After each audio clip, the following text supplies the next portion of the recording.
Welcome back to the channel. Tonight, we're exploring something most history videos skip over: the actual experience of trying to sleep as a medieval prisoner. Not the dramatic torture scenes you see in movies, but the slow, grinding reality of night after night on cold stone.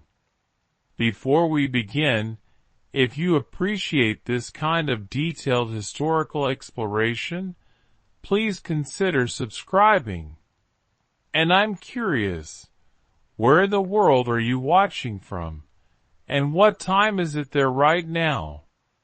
Drop a comment below. Now, let's set the scene properly.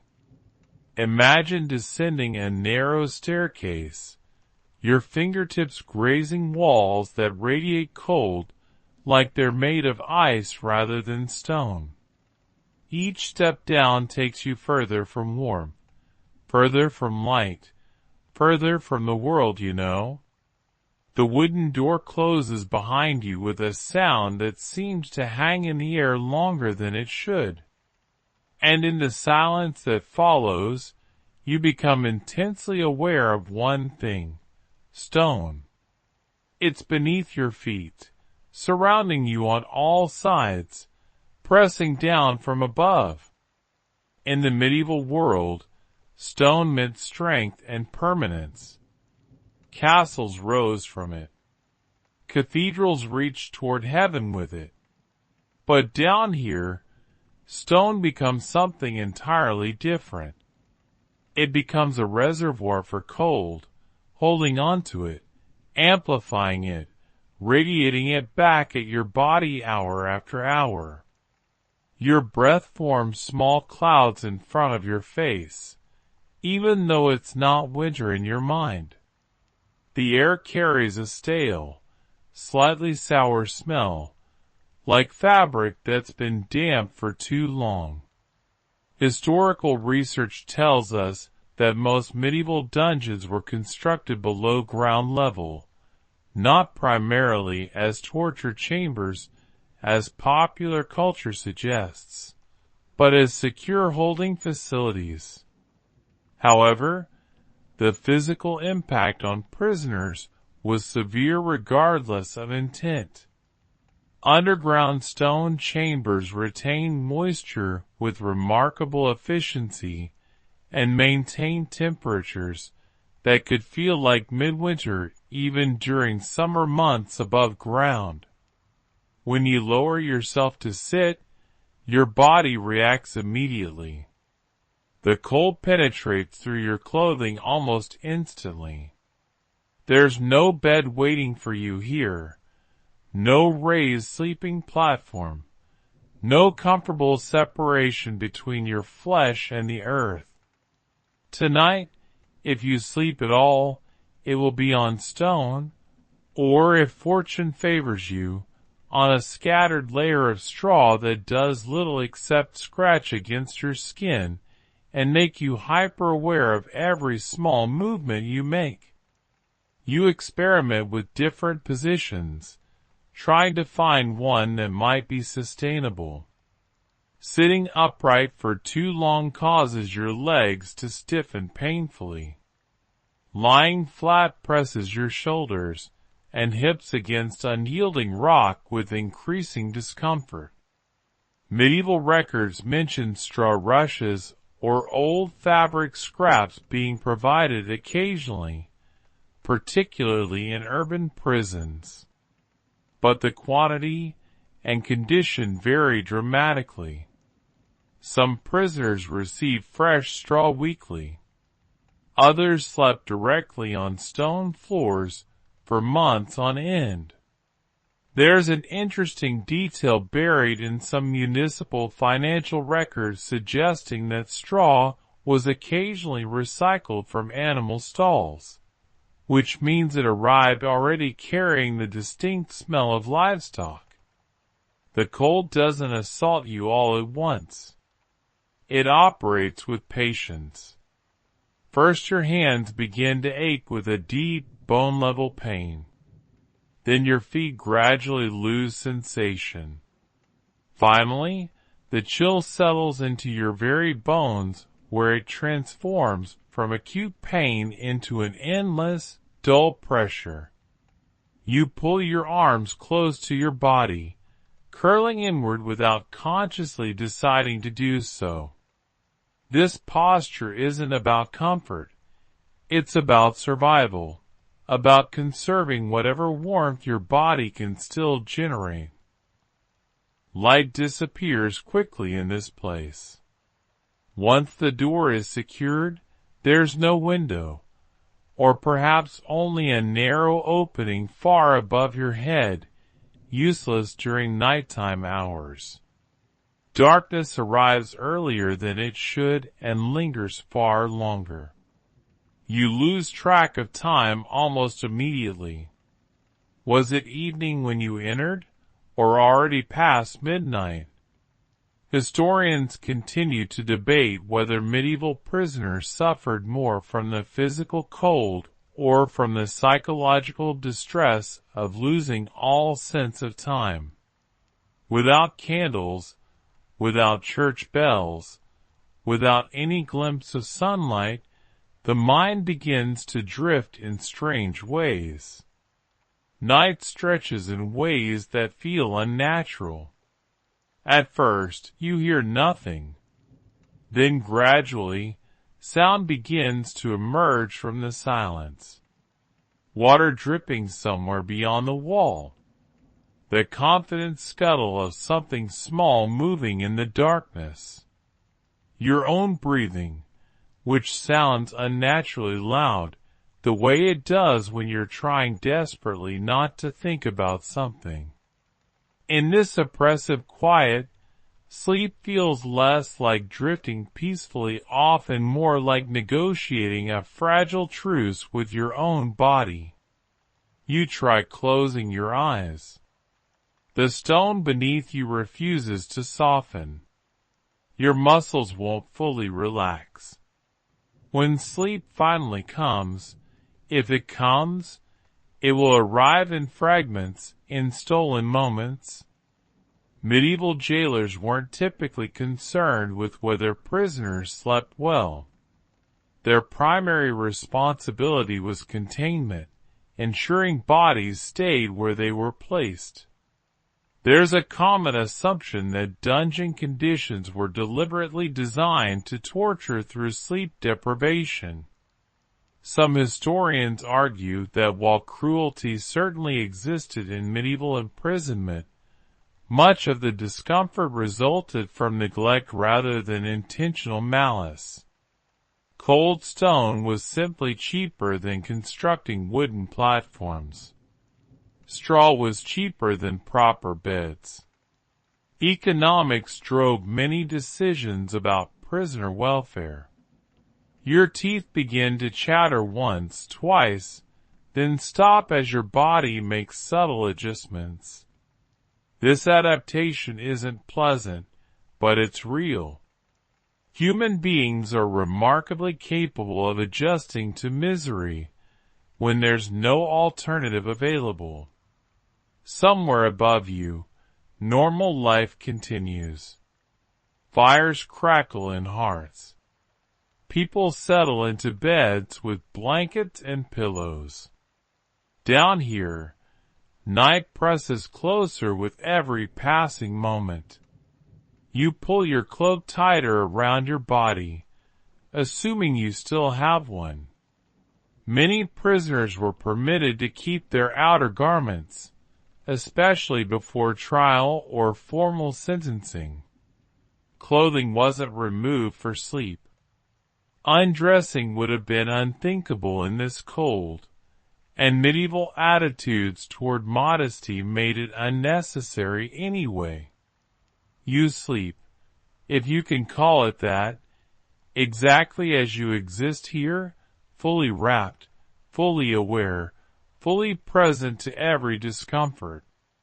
As the first stretch of night passes, you come to understand something quietly unsettling. The dungeon doesn't care whether you sleep or remain awake.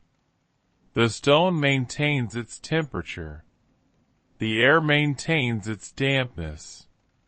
And in this space, rest is not restorative.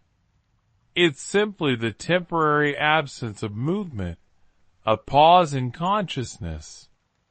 Your body will take whatever it can get. Eventually, exhaustion pulls you downward, not into deep, healing sleep, but into something much thinner, a half-dream state where you remain aware of your surroundings even as your thoughts begin to wander.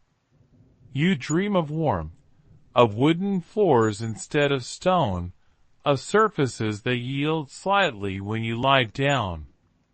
These dreams aren't dramatic or fantastical. They're intensely practical, focused on basic physical comfort. And so your first night begins, not with rest, but with endurance. You learn quickly that sleeping in a medieval dungeon isn't about comfort. It's about surviving the hours until light returns, even if you cannot see that light when it finally arrives. When you wake, it's not because you feel rested. It's because some part of your body has gone numb enough to trigger alarm in the rest of you. Your eyes open to the same absolute darkness you fell asleep in, if that was actually sleep. Time has passed, but you cannot determine how much. Your neck is stiff, your jaw clenched tight, your fingers curled inward as if they've forgotten how to open properly. You attempt to shift position, and the ground immediately reminds you of its nature. Stone doesn't forgive the weight placed upon it. There's no gentle slope here, no soft hollow shaped by previous bodies. The floor is flat, cold, and completely indifferent to your suffering. In a medieval dungeon, this is what replaces a bed, not furniture, not even a raised wooden plank, just the surface itself, sometimes softened by a token layer of straw, sometimes left completely bare. You sit up slowly and carefully. Blood rushes back into places that had gone quiet and still. Pins and needles bloom along your legs in sharp, almost electric sensations. This feeling is acute but brief, and you almost welcome it. Pain means circulation is still functioning. Pain means you're still warm enough to feel something. If you're fortunate, there's straw beneath you. It's not clean. It's not thick. It carries the faint smell of mold and something older, something distinctly animal. Medieval prison records from city jails mention straw as standard bedding material, but they rarely specify quality or quantity in any detail. That silence is telling in itself. Straw was cheap, disposable, and easily replaced, which also meant it was easy to neglect for extended periods. You reach down and touch it with cautious fingers. It crackles softly under pressure, brittle with age and exposure. Some stalks snap cleanly under your fingers. Others bend and spring back with surprising resilience. Straw accomplishes one useful thing. It lifts you a fraction of an inch off the stone surface. That small distance matters more than you might expect. Direct contact with cold stone pulls heat from the human body at an alarming rate. Even a thin barrier slows that process just enough to make survival more manageable. There's a strange irony worth noting here. Straw was also used extensively for animals, Horses slept on it. Pigs rooted through it. In some locations, the same straw served both purposes in rotation. An interesting detail buried in a few medieval accounts suggests that old stall bedding was sometimes passed along to prisons once it was too worn for livestock use. If that practice was indeed common, it means the bed you're lying on tonight may have already supported a horse or cow for weeks before reaching you. You try lying down again, this time choosing your side rather than your back. Your shoulder presses firmly into the floor. The cold spreads outward from that single point of contact like ink soaking into cloth, radiating through your body. You tuck your knees slightly, not enough to fully curl into a ball, just enough to reduce your surface area and conserve warmth. Medieval prisoners didn't discuss sleeping positions the way modern sleep science does, but skeletal evidence from excavated burial sites and later prison memoirs suggest that side sleeping was most common. It represented the least painful compromise. You notice immediately that there's no pillow, no rolled cloth, no improvised headrest of any kind. Your head rests directly where your body rests.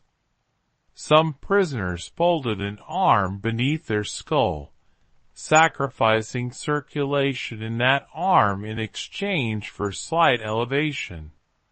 Others bunched straw under their neck, creating a lumpy, inadequate imitation of comfort. Neither option works well for any length of time. As you lie there in the darkness, your awareness sharpens rather than dulls. Every small discomfort becomes impossible to ignore. A stone edge pressing into your hip. A straw stalk poking against your cheek. An itch along your calf that you cannot quite reach without shifting your entire body. Sleep in this environment is not the absence of sensation. It's learning precisely which sensations to tolerate and which require adjustment. Historians continue to debate whether the lack of proper beds was intended as punishment or simply reflected medieval attitudes toward incarceration.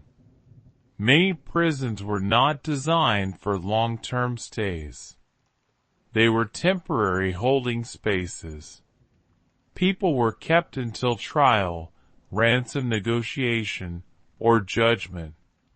Comfort was not a priority because permanence was not assumed.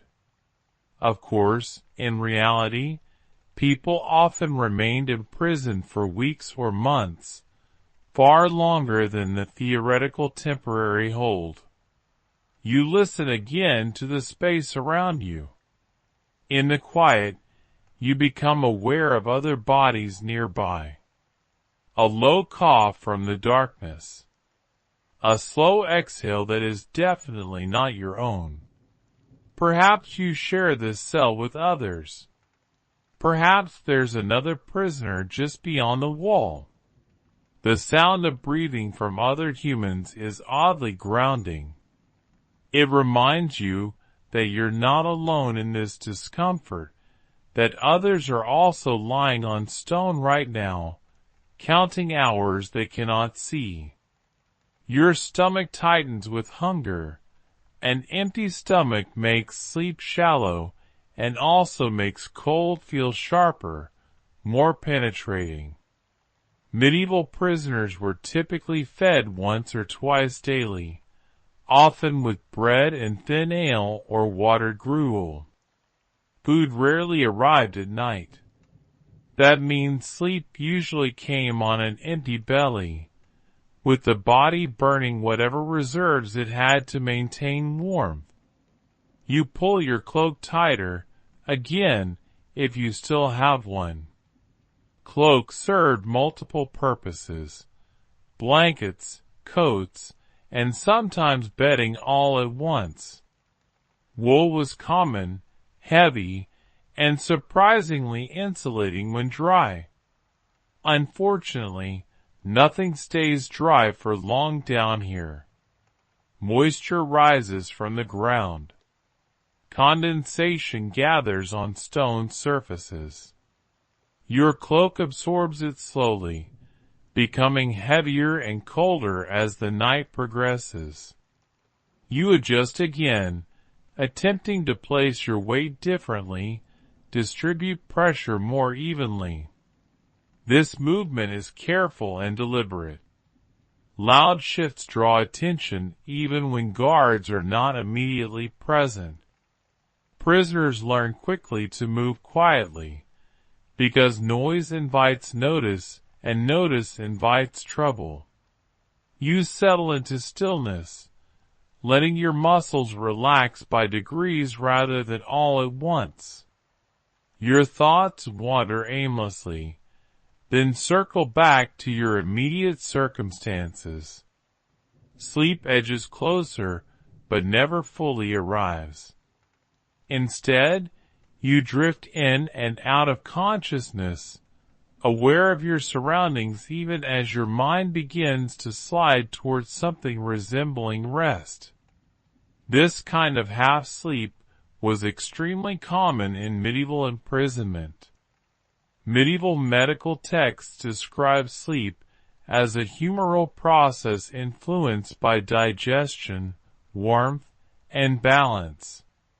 Cold, hunger, and fear all interfered with that process significantly.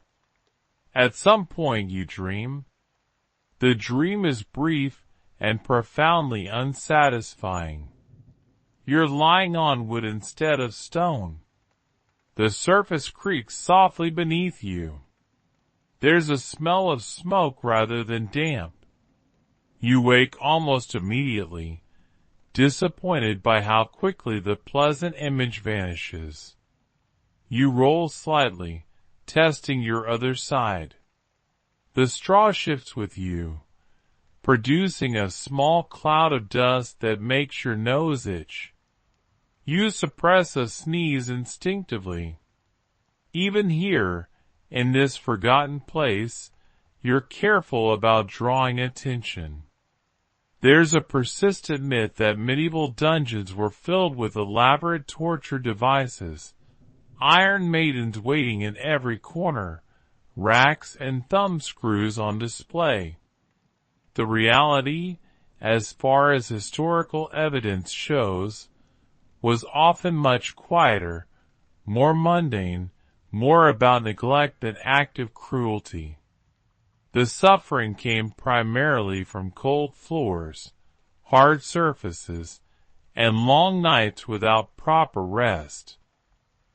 You finally settle into a position that hurts the least painful, is the best you can hope for here. Your breathing slows gradually. Your jaw unclenches slightly. Somewhere in the darkness, water drips again, steady and patient as always. As another stretch of night passes, you begin to understand something important about your situation. The bed you miss is not just furniture. It's insulation, separation, a protective barrier between your vulnerable body and the indifferent world. Down here, there is no separation. You sleep directly on the dungeon itself, becoming part of it. And slowly, reluctantly, your body adapts once more. Muscles slacken incrementally. Thoughts blur and lose their sharp edges. You sink into another shallow pocket of rest, knowing it will not last long but taking it anyway. In this place, any rest at all is better than none. Sleep doesn't end cleanly here. It thins out, frays at the edges, and then tears you back into wakefulness without ceremony. When you move the wrong way, shift your leg while forgetting momentarily where you are. Metal answers you with a dull scrape and muted clink. The sound is small, but in the profound quiet, it feels enormous. Chains are not always present in every cell, but when they are used, they become an integral part of your night. You pause immediately, listening intently for footsteps that don't come. The chain settles back into place. You exhale slowly, carefully. Shackles, when employed, were usually practical rather than theatrical in purpose. Typically, one ankle ring was fixed to a wall or floor staple. Sometimes both ankles were linked together. Rarely were wrists restrained at night, because guards wanted prisoners able to stand quickly if ordered. Still, even a single restraint changes absolutely everything about sleep. You test the range of movement carefully. Your leg extends only so far before the chain tightens with firm resistance. It's not painful yet, but it's absolutely firm, a constant reminder of your status. You adjust your position cautiously, learning the boundary through trial and error. Medieval jailers used restraints to prevent escape, not to choreograph comfort. The result was a body that could never fully relax. You lie on your side again, but this time you must choose which side carefully. Turn the wrong way, and the chain presses awkwardly against bone and tendon. Lie too far from the wall, and it pulls your ankle into an unnatural, strained angle. Eventually, you find a compromised position, one knee bent, the other extended just enough to avoid creating tension in the chain. This kind of sleep teaches profound patience. You cannot roll freely. You cannot sprawl comfortably. Every movement requires calculation and forethought. You learn to anticipate discomfort and stop just short of triggering it. Over time, this becomes completely instinctive. Prisoners who remained chained for extended periods developed a kind of spatial memory, knowing exactly how far they could move even in complete darkness. There's a persistent popular image of prisoners chained upright or suspended from walls. That did happen in certain specific contexts, especially during interrogation sessions, but for overnight confinement, most restraints were considerably simpler. Historians generally agree that long-term chaining was physically damaging and sometimes counterproductive, increasing illness and death before trial could occur. Even medieval authorities understood that a prisoner who died too soon was useless for their purposes. The metal itself is cold, somehow colder than stone. When your skin brushes against it accidentally, the sensation is sharp and immediate. You pull away instinctively, then feel somewhat foolish for reacting. The chain doesn't care about your discomfort. It remains exactly where it is, unmoved. As the night deepens around you, the chain becomes an unexpected anchor in a strange way. When you drift towards sleep, the slight weight on your ankle reminds you to stay still. It interrupts dreams before they can fully form and develop. You begin to experience sleep in short segments, each one ending when your body tries to move naturally and is prevented. You listen again to the space around you. Someone nearby shifts position, producing a faint metallic echo of their own restraint. The sound tells you that you're not the only one chained tonight. There's a strange comfort in that knowledge. Shared experience, even when miserable, feels less isolating than solitary suffering. Your thoughts wander to the outside world, to beds and blankets, to the simple freedom of turning over in sleep without consequence. These thoughts are dangerous. They sharpen longing, which in turn sharpens awareness of your current state. You try instead to focus on practical things, your breathing, the way your chest rises and falls, the slow rhythm of air moving in and out of your lungs. Medieval medical thinking linked sleep quality to bodily balance. Too much heat caused restlessness and agitation. Too much cold caused lethargy and shallow sleep. Chains added another layer of imbalance. Physical restriction kept the body from fully surrendering to rest.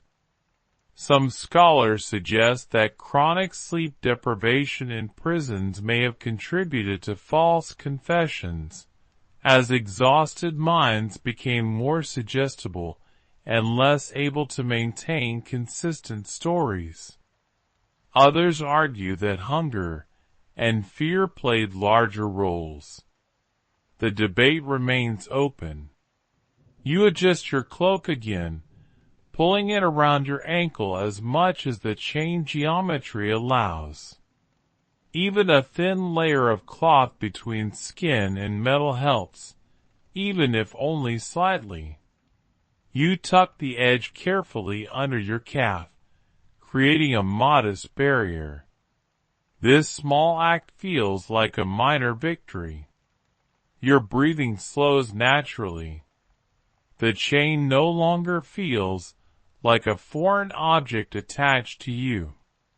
It becomes part of your environment, integrated into your sense of space like the wall or the floor. Your body begins to incorporate it into its understanding of the room. This adaptation is not pleasant, but it is remarkably efficient. Humans are extraordinarily good at getting used to things they cannot change. At some point, a guard passes by outside.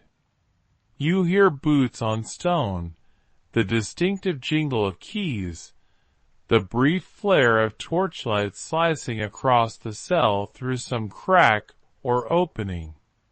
You keep your eyes closed deliberately. Many prisoners learned quickly that pretending to sleep was safer than appearing alert and aware. Alertness could be mistaken for plotting or preparation. The light fades. Darkness returns, somehow thicker than before, heavier. You try to sink back into rest, such as it is. Your ankle aches now with a low, persistent discomfort that pulses faintly with your heartbeat. It's not severe pain, but it is absolutely constant. This kind of pain is actually harder to ignore than sharp, acute pain. It seeps into thought, colors everything. You wonder how long people could endure this, days, weeks, months. Some medieval prisoners were held for extended periods, awaiting ransom negotiations or slow-moving legal proceedings. The chain would be removed occasionally, perhaps during questioning or when being relocated to a different cell, then replaced afterward. Each night, the body would have to relearn its limits all over again. There's an unusual detail mentioned in a few early modern accounts, slightly later than our period, but potentially relevant, that suggests some prisoners use their chains as makeshift pillows, curling the metal links under their heads to lift them slightly off the floor. Whether this was actually common practice or exaggerated is unclear, but it speaks to the desperate improvisation born of prolonged discomfort. Anything could potentially become a tool for improving sleep if it offered even marginal benefit. You don't try that particular technique. The thought alone makes your neck tense uncomfortably. Instead, you settle back into stillness, finding the familiar position. Your mind drifts without direction. Images surface and fade like clouds. The chain pulls lightly as your muscles relax incrementally, then slackens again when you make tiny adjustments.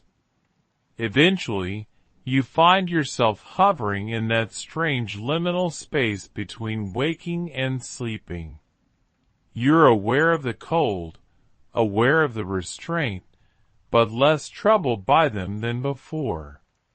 This is not comfort in any real sense. It's resignation. And resignation, in a place like this, can actually be restful in its own way. The night continues without ceremony or acknowledgement. No bells mark the passing hours. No dawn light creeps in to signal progress toward morning. There is only the slow, grinding passage of time, measured internally by increasing stiffness and the occasional deep ache in your joints. When sleep finally claims you again, it's shallow and fragmented, interrupted repeatedly, but it is sleep. Your body takes it greedily, instinctively, even knowing it will be brief and unsatisfying. The chain rests against your ankle, unmoving and indifferent, a silent witness to another stolen hour of rest. You wake again without knowing why.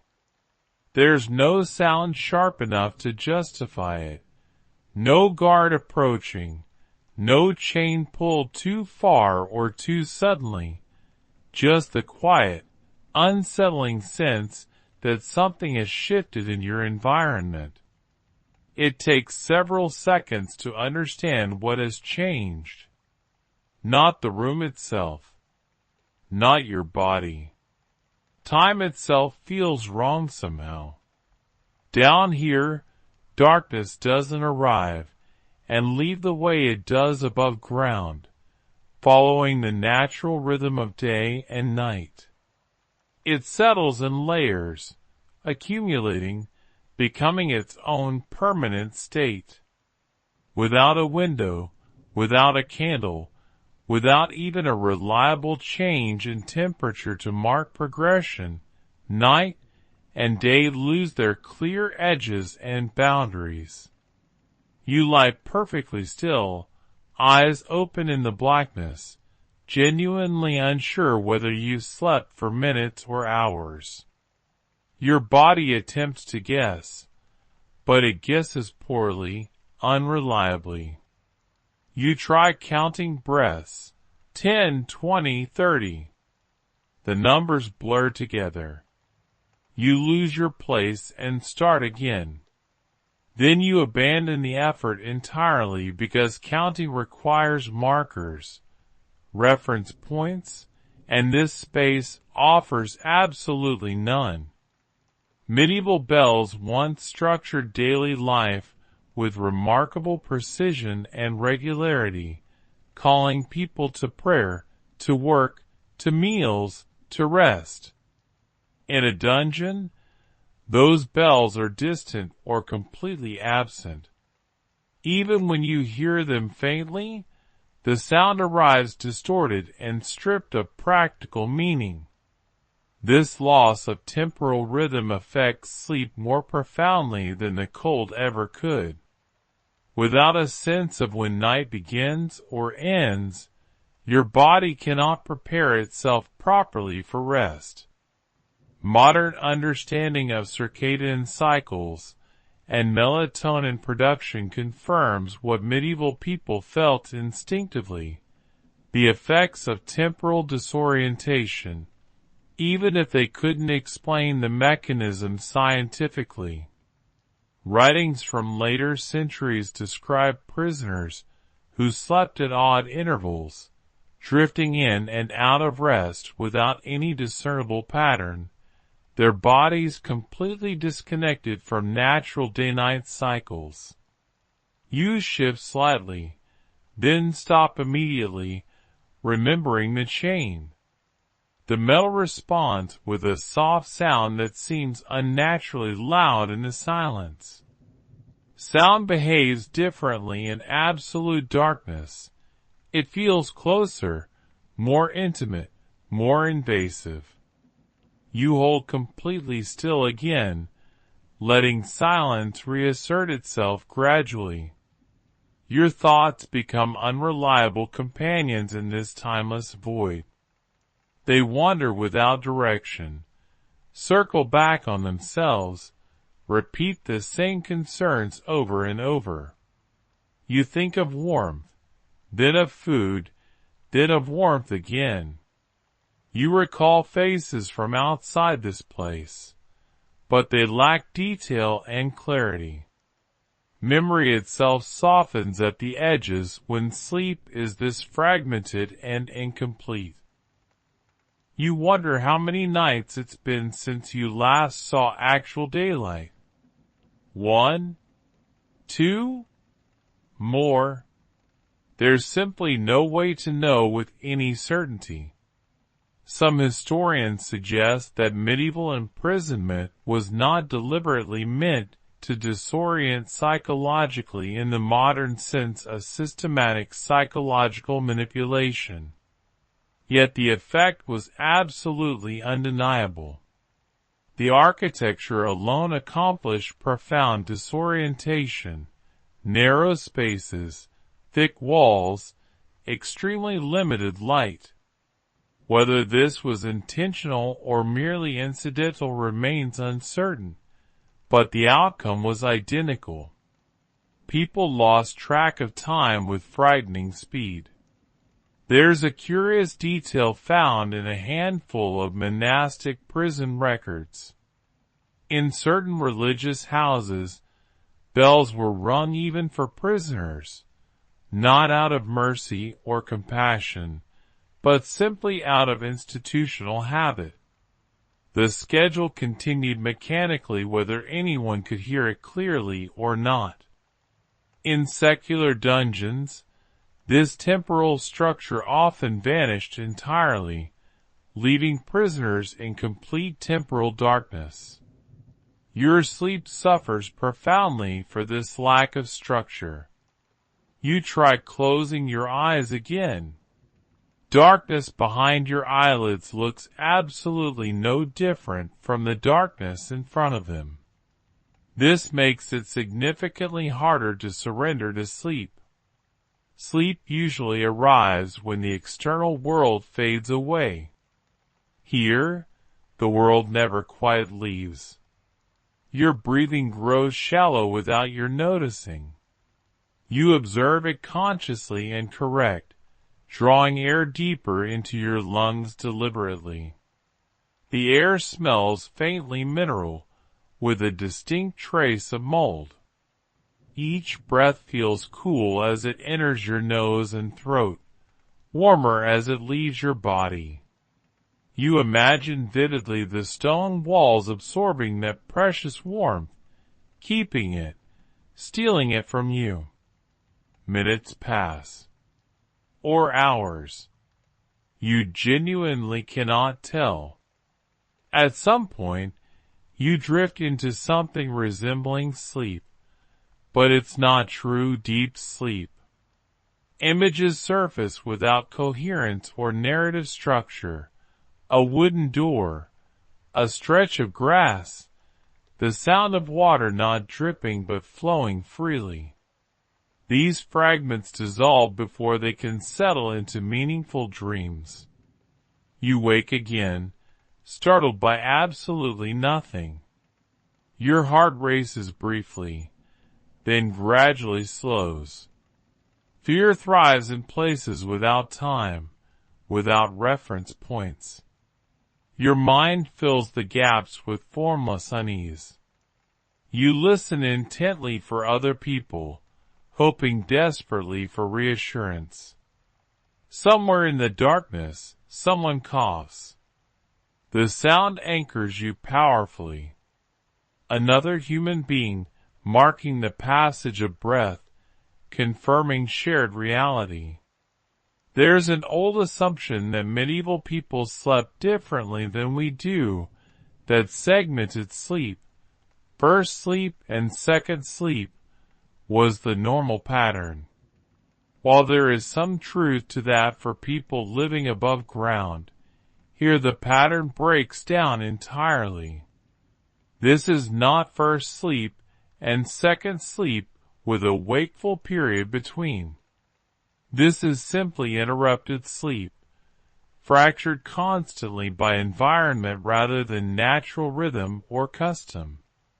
You attempt a small ritual to create structure, a prayer perhaps, even if you're not particularly devout. Words help organize thought. You murmur them silently, internally, pacing them carefully with your breathing. This gives the formless night a fragile structure. Each repetition feels like a step forward, even though you remain physically motionless. Some accounts hint that prisoners used marks scratched on walls to track passing days, scratching lines into stone with whatever was available. Whether this was common practice or rare is unclear.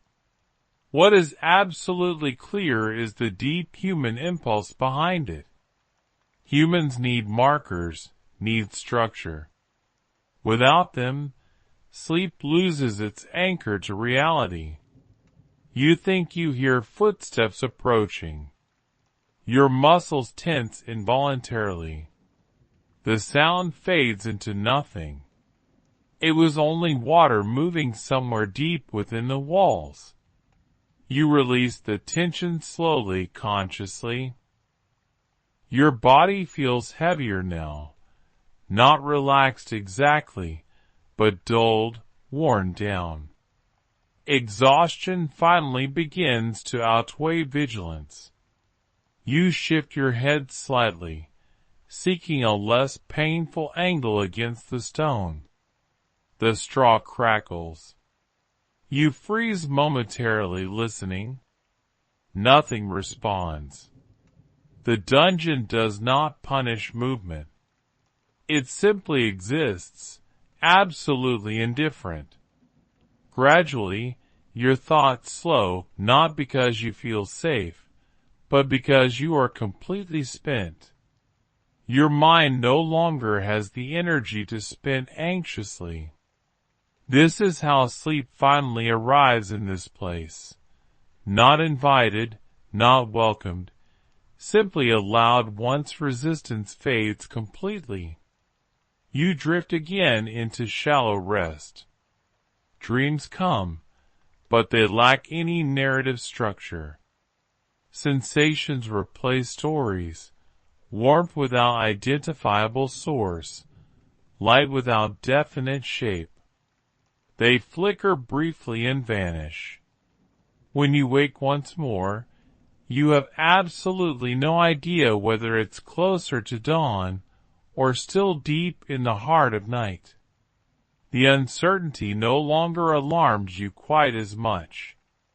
You've learned in just a few nights that time behaves completely differently here. Fighting the truth only exhausts you further unnecessarily.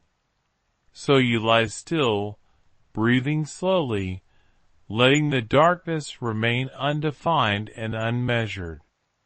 Sleep will come when it can. Wakefulness will return when it must.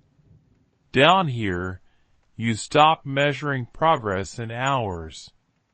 You measure it purely in endurance. And slowly, almost without noticing the transition, you slip back into rest again, carried not by comfort, but by absolute necessity. Something touches your face. Light and cold. You open your eyes and blink, genuinely unsure whether it's real or imagined. A moment later, it happens again. A soft tap on your cheek, then another. Water, not enough to splash or stream, just enough to remind you that the ceiling above you is not nearly as solid as it appears. Moisture is absolutely everywhere in this place. It rises from the ground, seeps relentlessly through stone, gathers in invisible pockets and crevices until gravity decides it has waited long enough. Then it falls, drip by patient drip. Each drop lands, with a tiny sound that grows impossible to ignore once you notice it consciously. You turn your head slightly to avoid the worst of it. The movement pulls at the chain, which answers with a faint metallic protest. You stop immediately, settling into an angle that keeps your face drier, or at least somewhat drier. This is another quiet negotiation with your environment. Comfort is never achieved here, only continuously adjusted. Dampness fundamentally changes the nature of cold. Dry cold bites sharply, almost cleanly. Damp cold clings heavily, wrapping around your body and refusing to release its grip. Your clothing absorbs moisture gradually, becoming heavier and less insulating. Wool helps initially, trapping air even when wet, but only up to a point. Over time, the fabric presses closer to your skin, actively stealing warmth rather than preserving it. Surviving descriptions of medieval dungeons often mention water, without much emphasis, as if it were simply expected and accepted. Floors that never fully dried.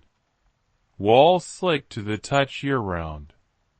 In some prisons, shallow channels were actually cut into the stone to direct runoff, not to improve prisoner comfort, but to protect the structural integrity of the building itself. The building mattered more than the bodies inside it. You breathe in and the air tastes faintly metallic, stone, moisture, iron all blending together. Each breath feels distinctly cooler than the last. Your chest tightens slightly, not from panic, but from the physical effort of warming the air sufficiently before it reaches your lungs. Exhaled breath leaves you in pale, visible clouds that vanish almost as soon as they appear in the darkness. You pull your cloak closer around your shoulders, then realize with dismay that it's already thoroughly damp. The movement sends a distinct chill racing down your spine. Wet fabric against skin is one of the quickest, most efficient ways to lose body heat. You hesitate, then shift anyway, trying to arrange the cloth so that the wettest parts face outward, away from your skin. There's a small but significant detail mentioned in a city jail account from Northern Europe. Prisoners complain less frequently about cold than about wetness. Cold could be endured through willpower and adaptation. Wetness made absolutely everything worse. The complaint stands out in historical records because it sounds so immediately modern, so familiar. Anyone who has spent even a single night in damp conditions understands this immediately and viscerally. You try to tuck your hands under your arms again for warmth, but your sleeves cling uncomfortably damp and heavy. The moisture has reached them too. You clench and unclench your fingers slowly, deliberately, encouraging blood to move and circulate. This small exercise feels almost luxurious, a reminder that you still have some degree of control over your body. Sleep becomes significantly harder in this damp environment. Dampness carries sound more efficiently through the air and stone. The drip you noticed earlier now seems louder, more insistent, more impossible to ignore. Each drop feels like a second hand on a clock, marking time you cannot see. You find yourself counting them unconsciously, then stopping, then starting again without meaning to. Your skin itches persistently, not sharply, but with a constant, maddening irritation. Moisture encourages this kind of skin irritation. Straw breaks down faster when wet, releasing dust and tiny fragments that cling to exposed skin. You resist the powerful urge to scratch. Scratching leads to movement. Movement leads to noise. Noise invites unwanted attention. Some scholars have suggested that prolonged exposure to damp conditions contributed significantly to illness in medieval prisons. Respiratory problems, chronic joint pain, infections that never quite heal properly.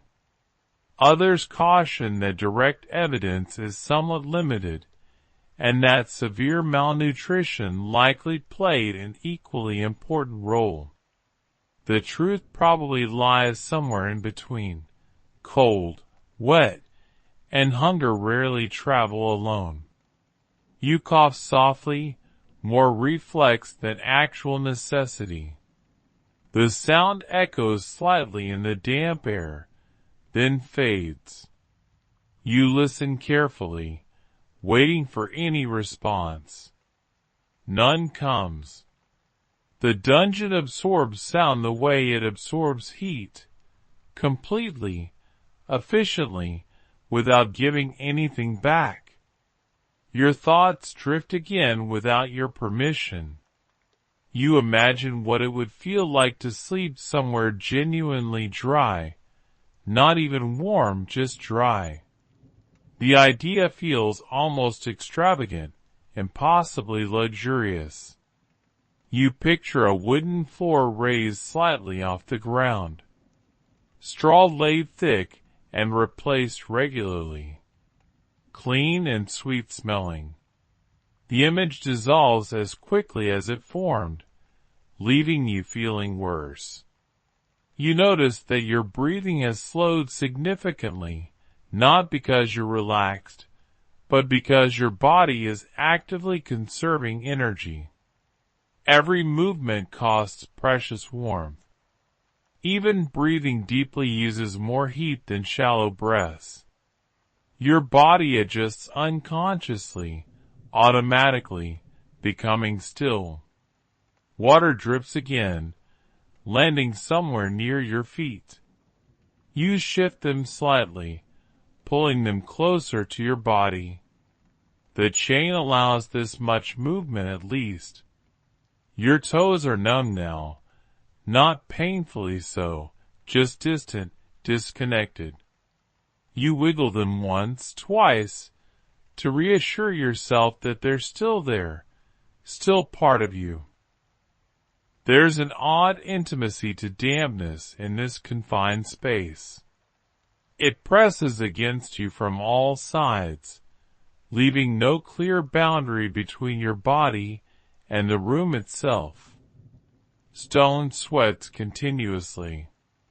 Air clings like a second skin. Even your breath feels heavy and thick. You become acutely, uncomfortably aware of being a warm object in a cold, wet space, constantly losing ground in an unwinnable battle. Some later writers romanticized dungeon suffering extensively, turning it into a symbol of endurance, faith, or moral strength. They framed it as character building, as purifying. The reality, as far as it can be reconstructed from available evidence, was considerably quieter and more mundane. People lying on damp stone didn't think in terms of symbolism or spiritual meaning. They thought about staying alive until morning arrived. You try closing your eyes again. Sleep comes in brief snatches, fragmentary and unsatisfying. You drift off for a moment, then wake abruptly when a drop lands too close to your face. Each time, your body tenses involuntarily, then settles again. This pattern repeats endlessly until you lose track of how many times it has happened. Eventually, sheer exhaustion smooths the sharp edges of discomfort. The dripping becomes part of the background soundscape. The dampness remains constant, but your awareness of it softens gradually. Your mind stops providing running commentary on every sensation. You find yourself thinking less, feeling more, cold, wet, heavy. Then even those impressions begin to blur. Sleep finally takes hold, thin but steady, like a fragile bridge that holds only if you don't move too much or test it too severely. In this sleep, there are no dreams you can remember later, just darkness within darkness. Your body rests as much as it is able, conserving what little warmth it has left in reserve. When you stir again, you're not entirely sure how long you've been gone from consciousness. The damp is still there, unchanged. The cold has not eased even slightly. But for a little while, you were not fully aware of them. And here, in this place, that counts as genuine rest. You never fully undress. The idea barely crosses your mind before it disappears again, dismissed immediately as impractical, almost dangerous. Clothing is not something you remove for sleep here. It's something you cling to desperately. Every single layer matters profoundly. Your tunic is stiff with accumulated dampness.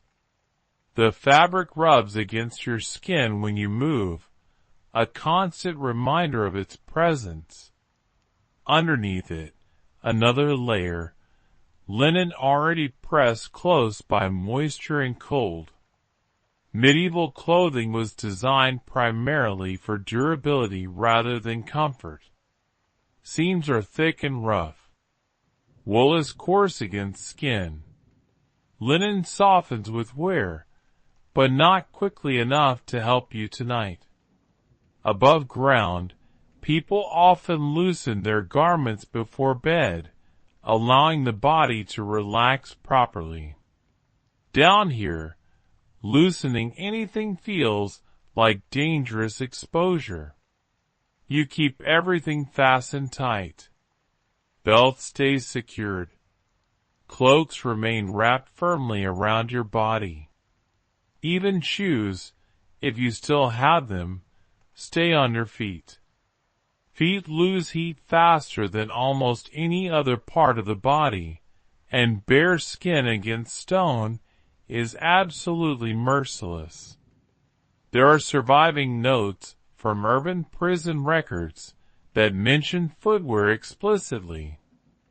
Prisoners without shoes suffered significantly more during winter months, developed serious sores, sometimes lost feeling permanently in their feet.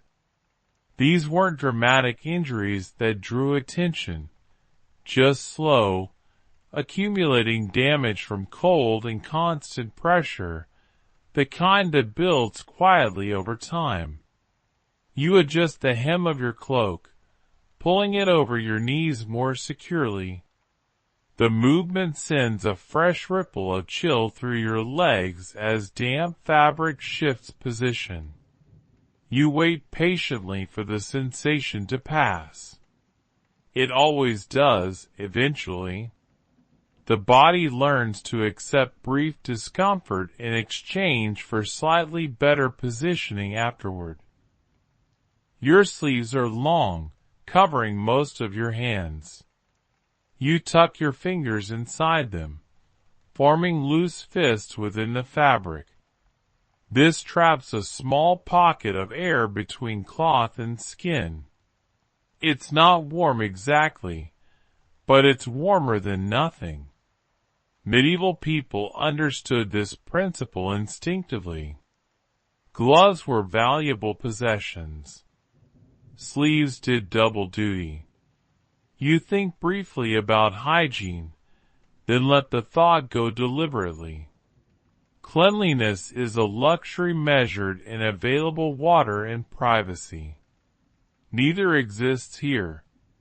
Clothing is worn continuously until it literally falls apart. Lice and fleas thrive in these conditions, though you try desperately not to think about them. Dwelling on itching would only make sleep harder to achieve. There's a small notation in a court record from a southern town that mentions prisoners being allowed to keep hats at night. The reason given is almost casual, to prevent illness. That detail lingers in your mind. It suggests a practical understanding that warmth mattered for basic survival, even if comfort was not a priority. You pull your hood up, if you have one, letting it frame your face and trap warmth around your head. The fabric smells faintly of smoke and old sweat.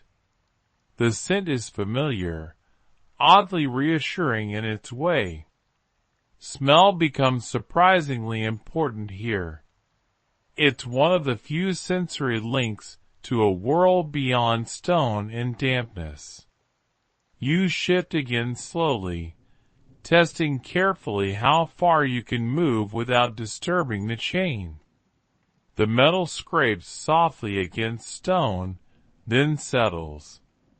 You stop immediately, heart quickening for just a moment, then slowing when no response comes from the darkness. Each movement carries this brief tension. Over time, it becomes background noise, part of the rhythm of the night. Sleep presses in with uneven waves. You feel it approaching, then retreating. Your body desperately wants rest.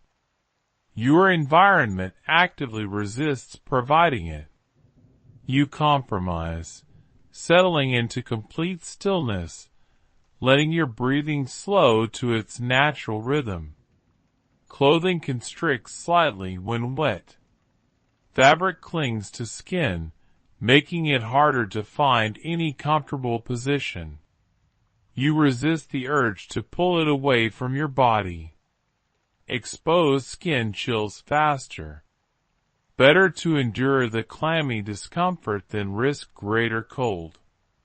There's a widespread belief that medieval people were somehow tougher, more naturally accustomed to hardship. There is some truth to that. Exposure builds tolerance. But toughness has absolute limits. People adapted because they had to, not because they felt nothing. Every night like this exacted a memorable cost on the body. You notice that your shoulders ache, not sharply, but with a deep, tired soreness that penetrates to the bone. Sleeping in clothing restricts natural movement. Muscles never fully relax.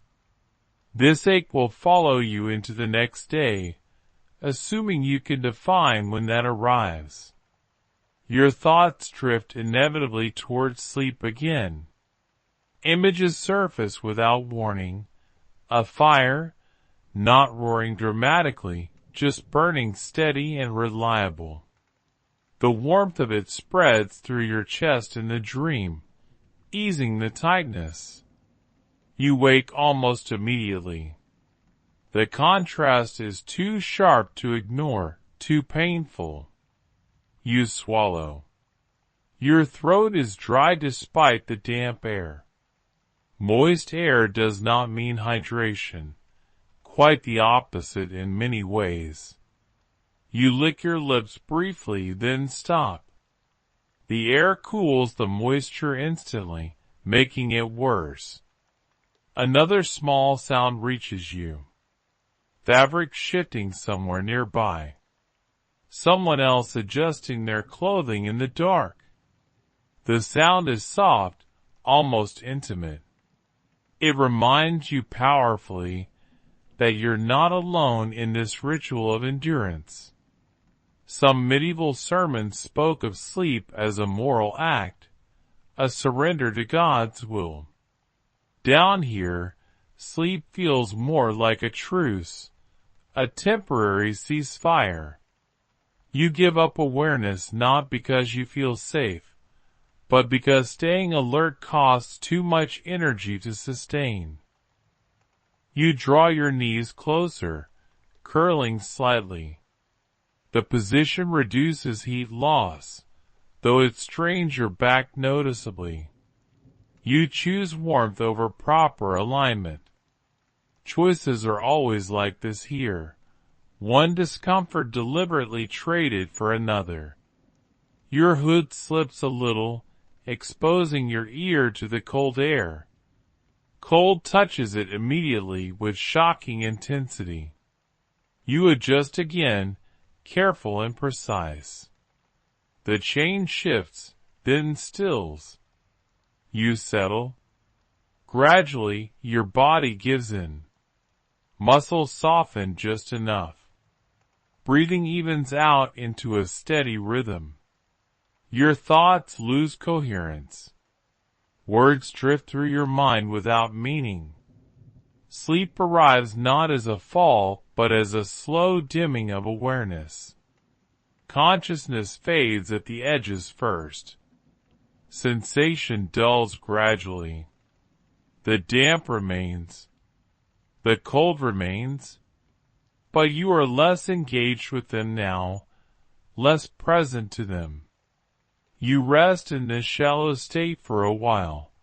How long you cannot say. When you surface again, it's with the familiar stiffness, the familiar chill.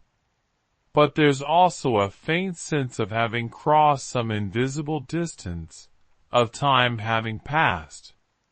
Clothing, heavy and uncomfortable as it is, has done its job.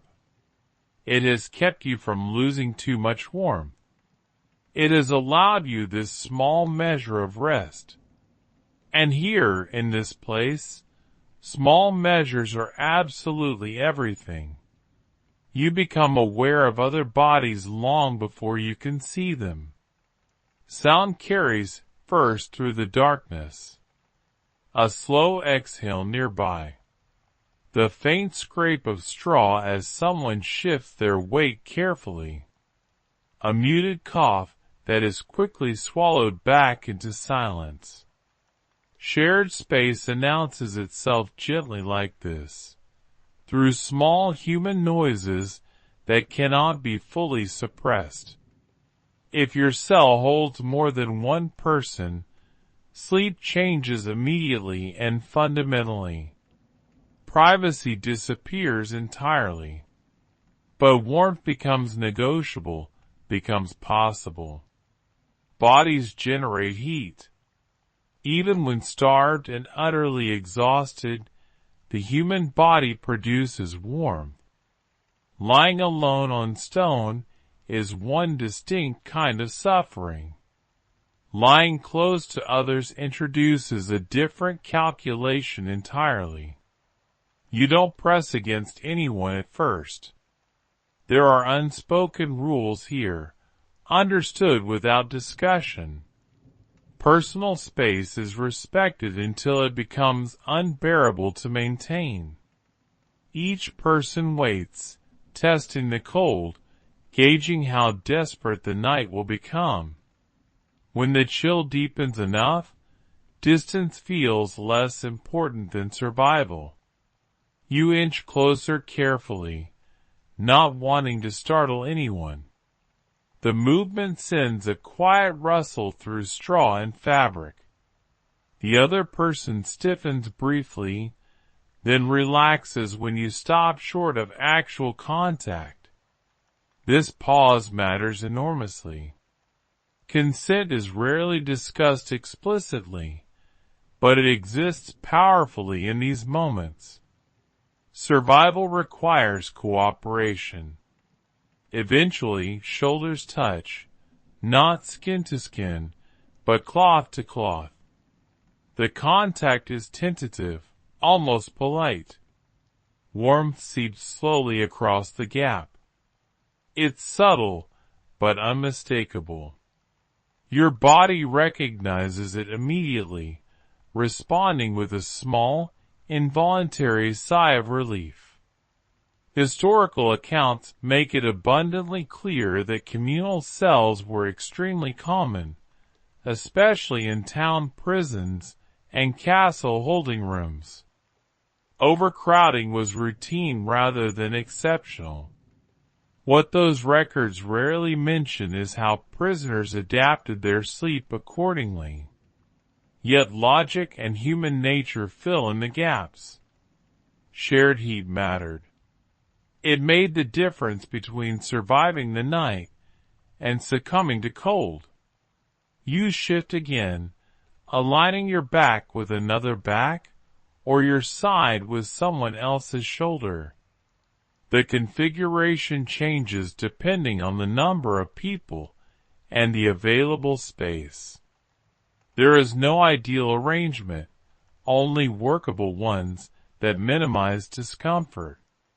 The closeness brings new sensations.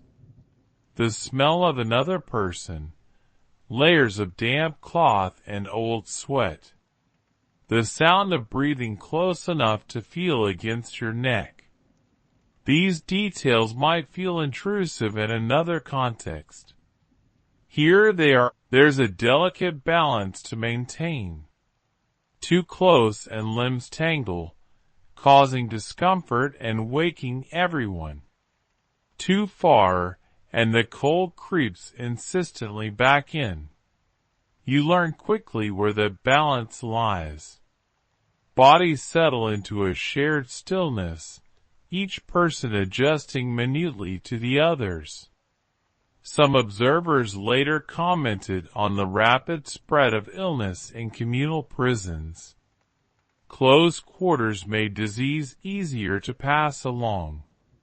That is undeniably true. But at night, the calculation shifts. Cold also weakens the body profoundly. Warmth becomes protection of a different kind. You listen to the rhythm of breathing around you.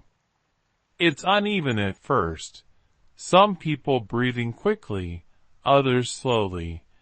Then it gradually synchronizes.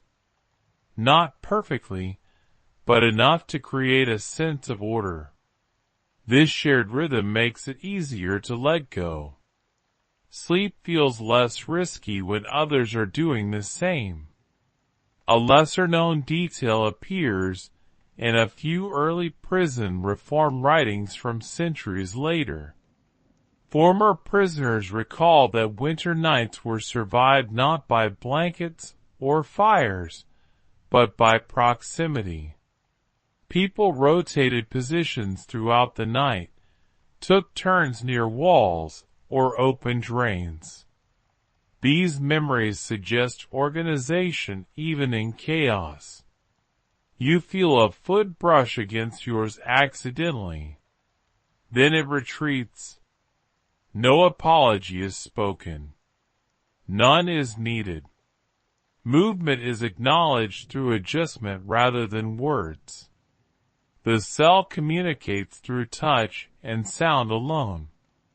Your muscles relax more than they have in nights. Not fully, not completely. The chain still limits you. The damp still clings. But the edge has softened noticeably. Shared warmth blunts the sharpest points of cold. You close your eyes again. This time, sleep comes more easily, not deeply, but steadily. Dreams form and hold for longer before dissolving. You dream of crowded rooms, of bodies pressed together not in fear, but in celebration. You wake briefly, confused, then remember where you are. The presence of others changes your sense of vulnerability fundamentally. Alone, every sound feels like a potential threat. Together, sound becomes information. You know what is normal. You recognize the rhythm of the night. There's a quiet ethics at work here. No one takes more space than they need. No one pushes too hard. The unspoken agreement is simple and clear. Everyone is cold. Everyone wants to last until morning. You shift slightly, feeling the warmth of another body against your back. It's not comfortable in the way a bed is comfortable. It's uncomfortable in a way that allows survival. The distinction matters. Sleep settles in heavier now. Breathing slows across the cell. The drip of water fades into the background. Even the chain feels less intrusive, its weight redistributed as your body relaxes.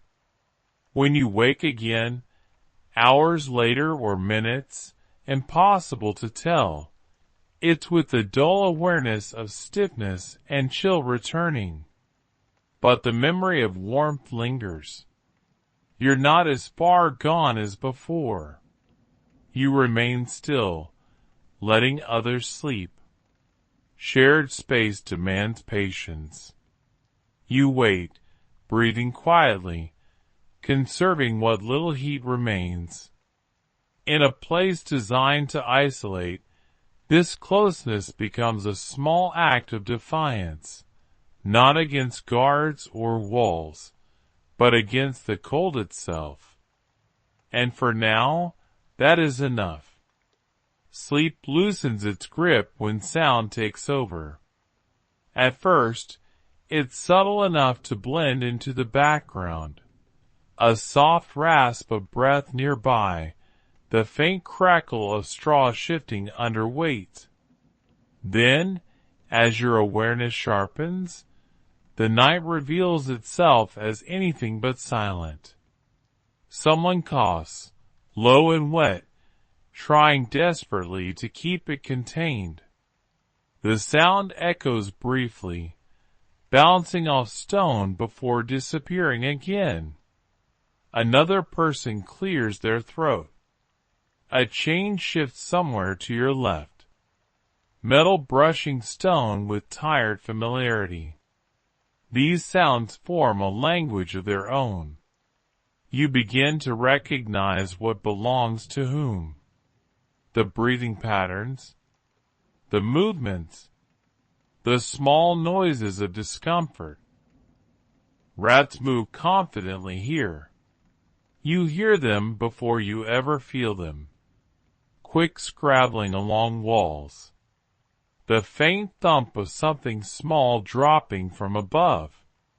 They don't rush. They've learned that humans lying still pose little threat. Their confidence is unsettling but also predictable once you understand their patterns. The fear dulls with exposure. You remain very still when the sound comes close. Not frozen with panic, just cautious. Rats are opportunists. They investigate movement, crumbs, warmth. Clothing helps. A cloak pulled tight reduces exposed skin. Still, the sound of tiny claws on stone sends a ripple of alertness through your body. In medieval cities, rats were everywhere, not just in prisons. Dungeons offered shelter, food scraps, and water. Some accounts mention guards complaining about vermin more than prisoners did.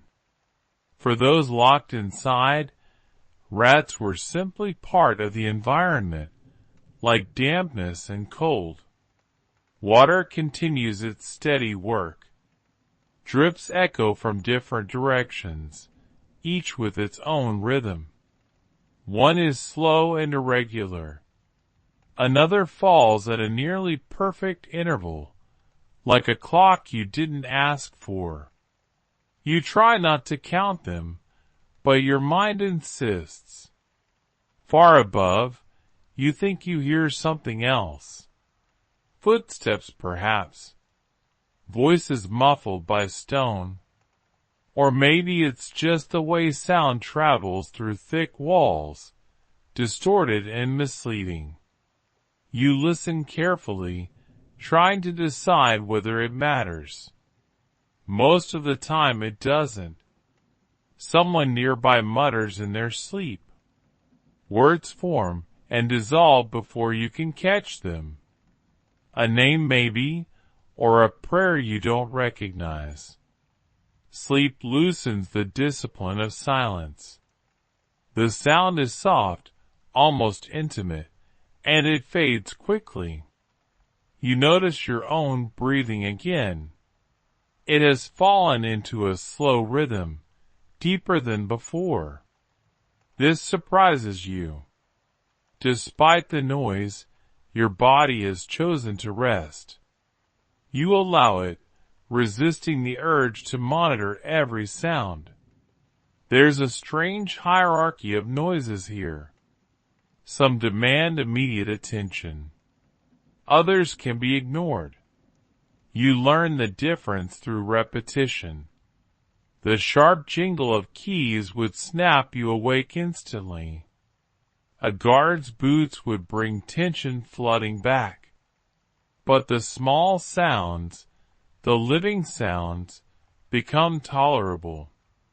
A fringe detail appears in a few later recollections of imprisonment.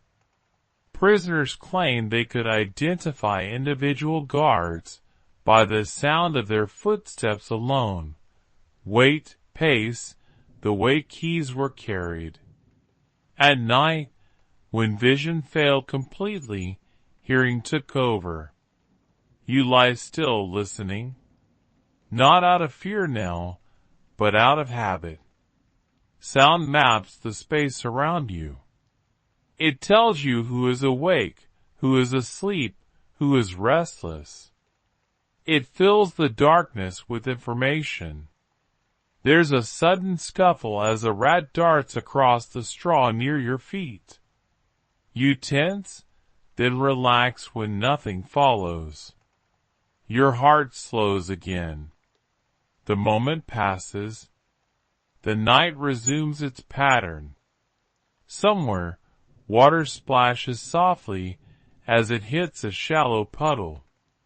The air smells faintly of mildew and iron. Each inhale brings the scent deeper into your lungs. You wonder how long these smells have lived in the stone, layering year after year. Sleep returns in short waves. You drift, wake briefly to a sound, then drift again. This cycle repeats without clear beginning or end. It's not restful, but it's sustainable. You think about silence, real silence, a place without these sounds. The idea feels almost unreal. Above ground, silence is rare but possible. Here it doesn't exist. The dungeon breathes, moves, lives in its own way. Another cough breaks the stillness, harsher this time. It lingers in the air, then fades. You don't turn your head. There's nothing you can offer. Illness circulates freely here, carried by breath and proximity.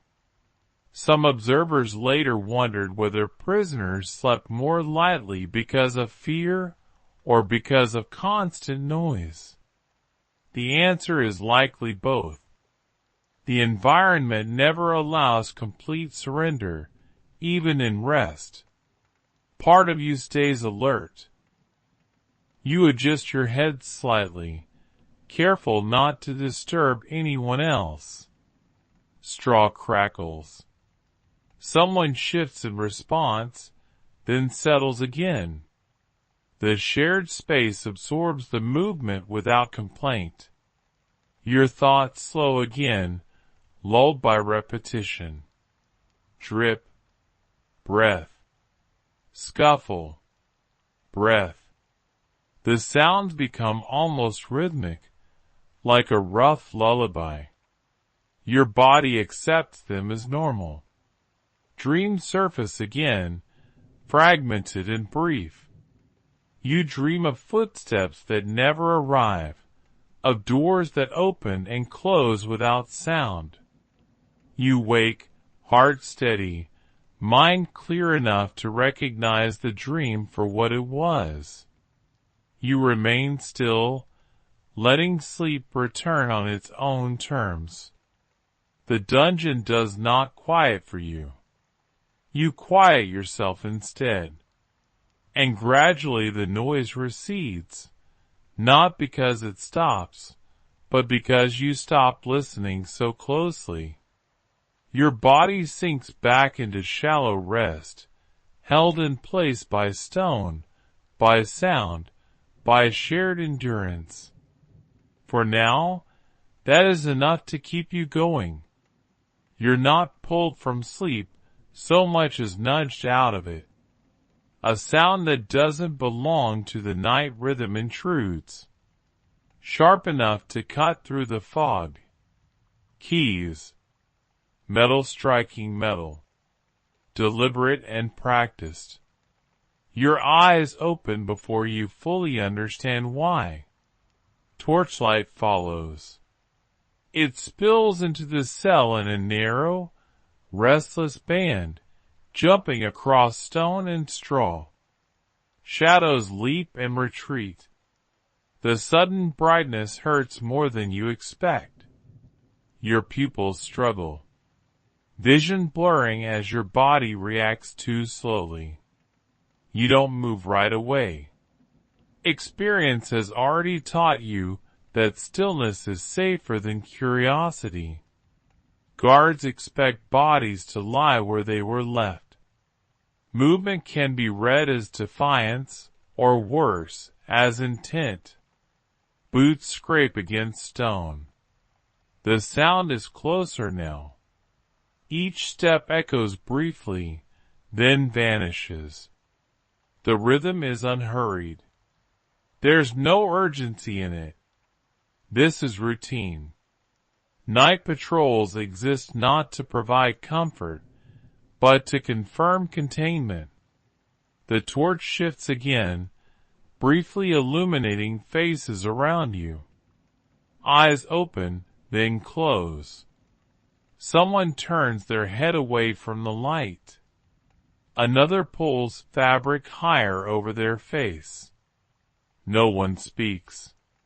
Silence feels heavy, intentional. Guards in the medieval period often worked in pairs during night rounds. One carried the light, the other the keys. Records suggest these checks were irregular, not scheduled. Unpredictability kept prisoners unsettled and reduced coordination. Even when nothing happened, the interruption itself carried weight. The light pauses near you. Heat from the flame brushes your skin for a fleeting moment. It feels unreal, like a memory rather than a sensation. Then it's gone, replaced by cold again. The contrast leaves your body confused, unsure which state to prepare for. You hear a door open somewhere down the corridor. Hinges groan softly. A voice murmurs, low and indistinct. Another voice answers. The exchange is brief, practical. You don't catch the words, but you recognize the tone. Nothing is wrong. Nothing needs attention. The torchlight recedes, pulling shadows back into their corners. Darkness settles again, thicker now for having been disturbed. Your eyes ache. You blink slowly, waiting for the pain to fade. Sleep doesn't return immediately. Your heart beats faster than before. Adrenaline lingers, a leftover from centuries of instinct. Even when guards do nothing, their presence changes the night. It reminds you that you're observed. That rest is conditional. You shift slightly, testing the space. The chain answers with a muted sound. You stop listening. No response comes. The dungeon accepts your adjustment without comment. It's tempting to resent these interruptions, but resentment takes energy. Over time, prisoners learn to fold them into the night rather than resist them. Sleep became something that paused and resumed, like breath.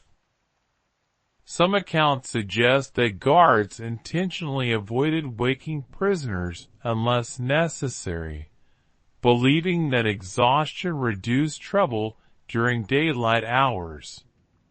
Others imply the opposite, that frequent disturbances were a tool of control.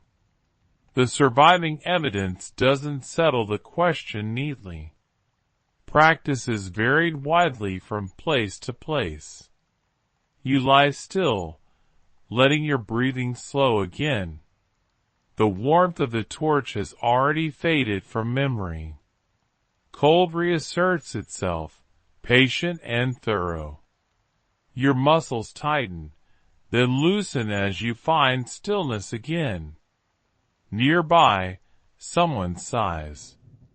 The sound carries a mix of frustration and resignation. You recognize it immediately. The shared experience makes it easier to let go.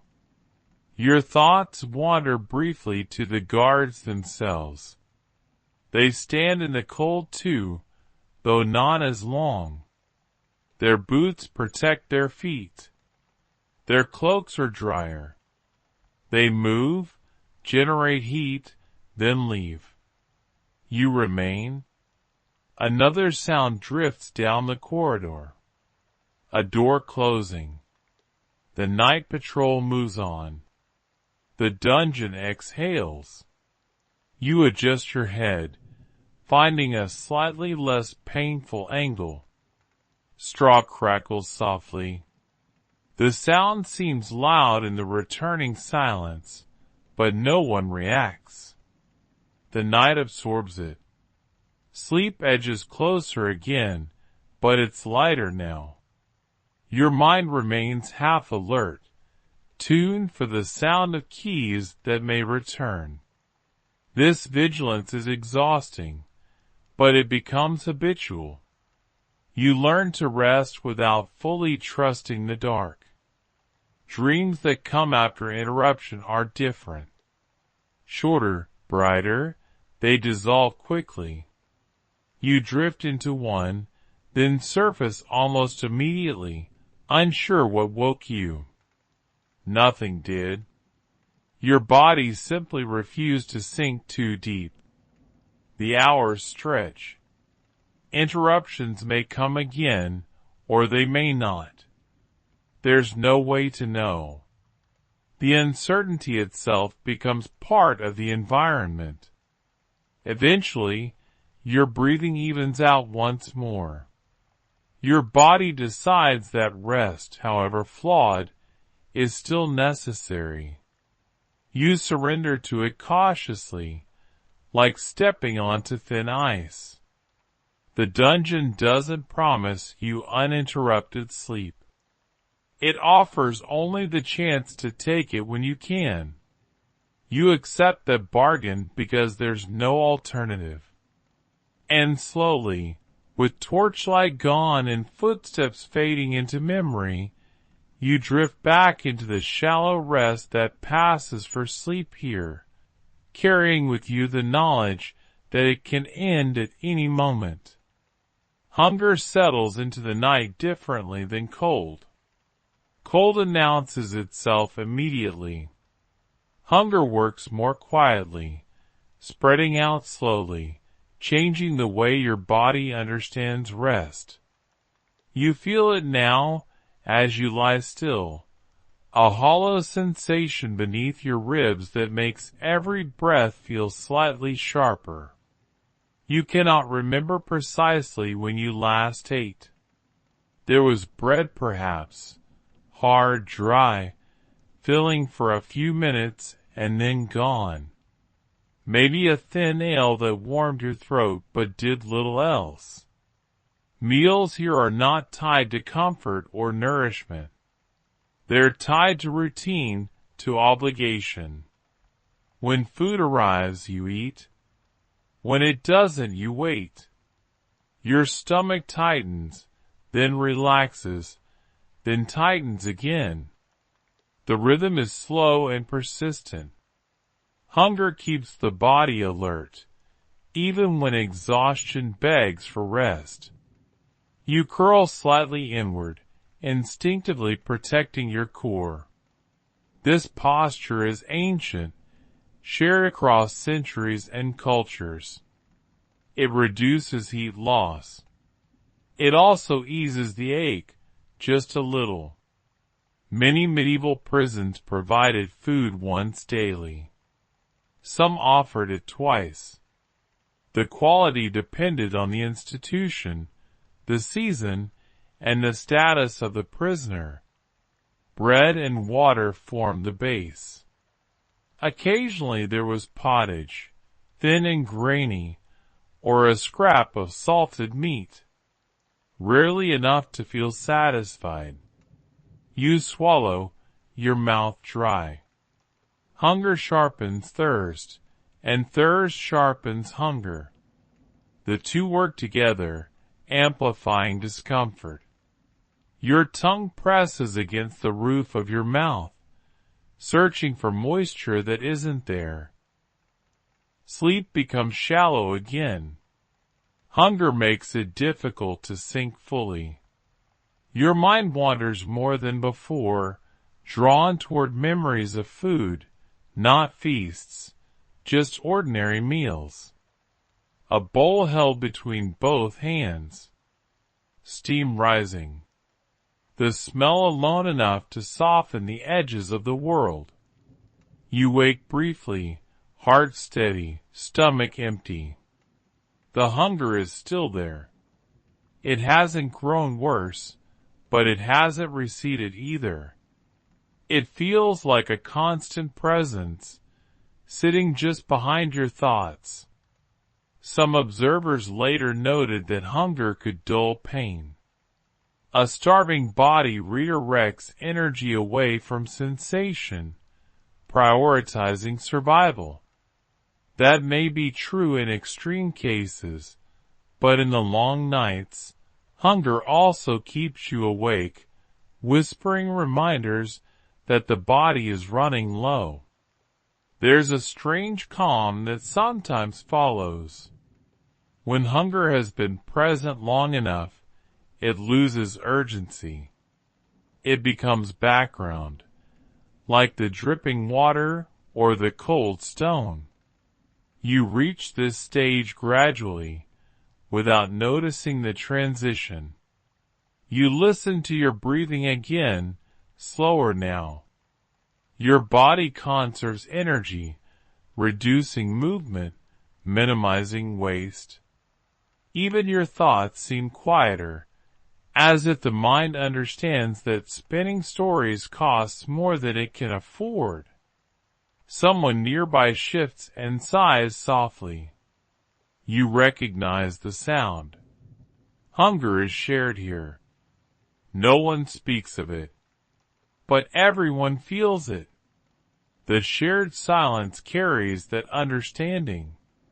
You think briefly about those who were allowed to receive food from outside. Wealthier prisoners sometimes relied on family or servants to bring meals. The difference was stark. A full stomach held warmth longer. Sleep came easier. Status followed you even into confinement. For most, though, hunger was part of the sentence, even when it wasn't written down. Whether this was deliberate punishment or simple neglect is unclear. What matters is the effect. Nights became longer. Sleep became thinner. You press your forearms lightly against your abdomen, applying pressure. It helps a little. The sensation shifts from ache to dull awareness. You breathe slowly, counting without numbers, letting time pass as it will. Dreams, when they come, are filled with food, not extravagant spreads, just bread that breaks cleanly, soup thick enough to leave a trace on the spoon. You wake with the taste almost present, then gone. Your body doesn't fully wake. It drifts between hunger and rest, never committing to either. This state feels suspended, like waiting for something that doesn't arrive. Some medieval medical writings suggested that sleeping on an empty stomach was beneficial, that it prevented sluggishness. Those texts were not written with dungeons in mind. Hunger here doesn't cleanse or sharpen. It erodes. Still, your body adapts. It always does. The ache becomes familiar. The sharp edges round off. You find that you can rest in short intervals without dreaming, without thought, just stillness. You lie there, breathing quietly, letting hunger exist without engaging it. Resistance would only drain you further. Acceptance, uncomfortable as it is, allows rest to creep back in. Eventually, exhaustion outweighs appetite. Your stomach continues its slow rhythm, but your mind fades around it. Awareness dulls. The night presses in. Sleep returns, not deeply, not kindly, but enough. Your body takes what it can, even as it waits for the next interruption, the next meal, the next shift in the dark. And for now, that is all you can do. Illness doesn't announce itself dramatically here.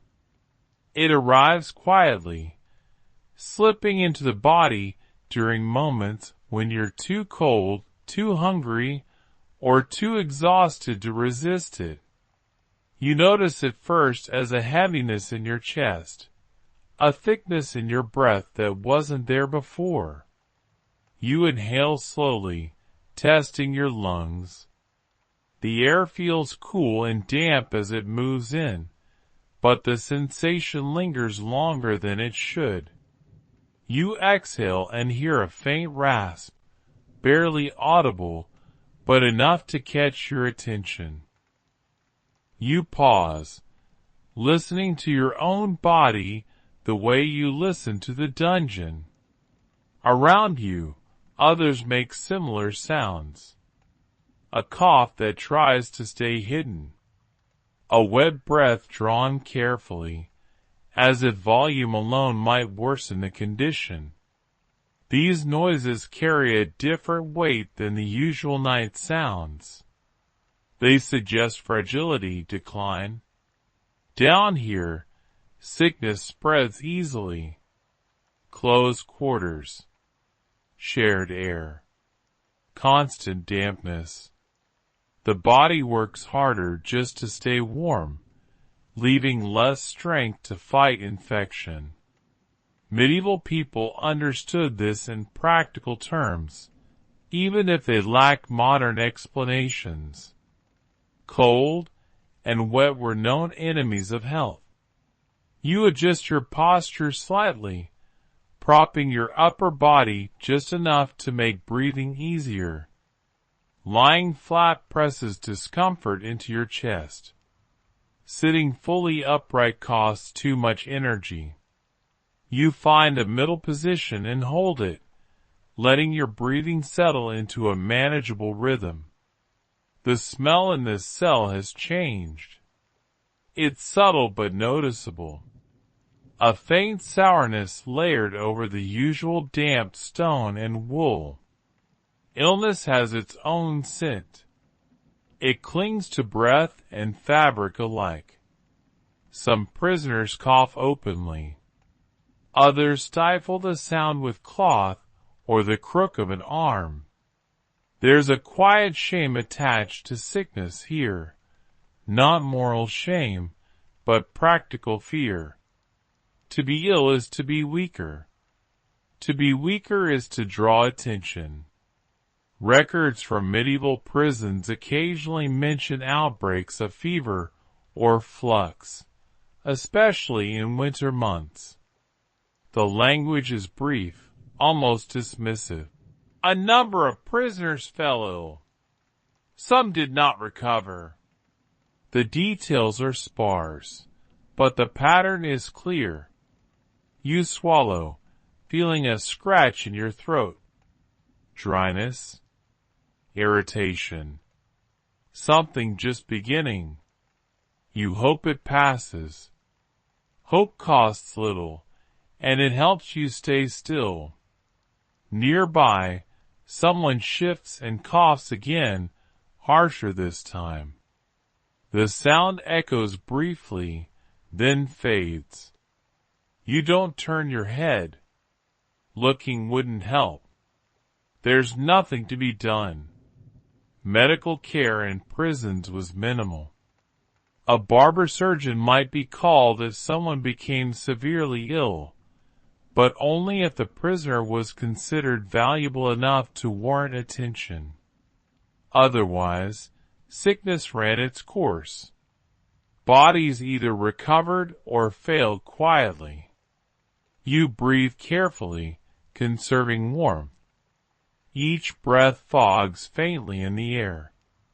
You imagine that fog lingering, carrying whatever is inside you outward, mixing with the breath of others.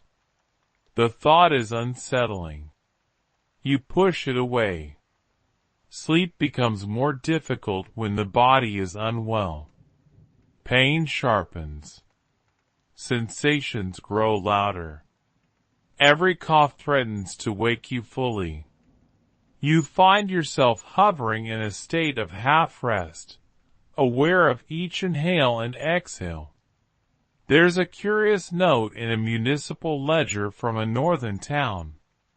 It mentions straw being replaced more frequently during periods of sickness, not out of compassion, but to reduce odor. Even that small act suggests an awareness of how illness changed the environment. You adjust your cloak around your shoulders, pulling it higher, even though it's damp. Warmth helps, even if it's imperfect. You tuck your chin down slightly, protecting your throat.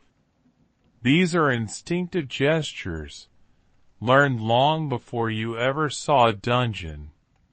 Your head feels heavy, not dizzy exactly, but weighted. Fatigue deepens when illness sets in. Sleep pulls at you more insistently now, even as discomfort resists it. You drift briefly, then wake with a start when a cough escapes you. The sound seems loud in your own ears. You hold your breath for a moment, listening for reaction. None comes. Others are too tired to care. The night feels longer when you're sick. Time stretches. Each minute carries more awareness than it should. You try to focus on something neutral. The sound of water dripping, the steady presence of stone. Some scholars suggest that many medieval prisoners died not from execution, but from the cumulative effects of confinement, cold, hunger, illness. Not dramatic alone, but devastating together. Others caution that survival rates varied widely depending on location and circumstance. The truth remains uneven, scattered across incomplete records. You don't think about death directly.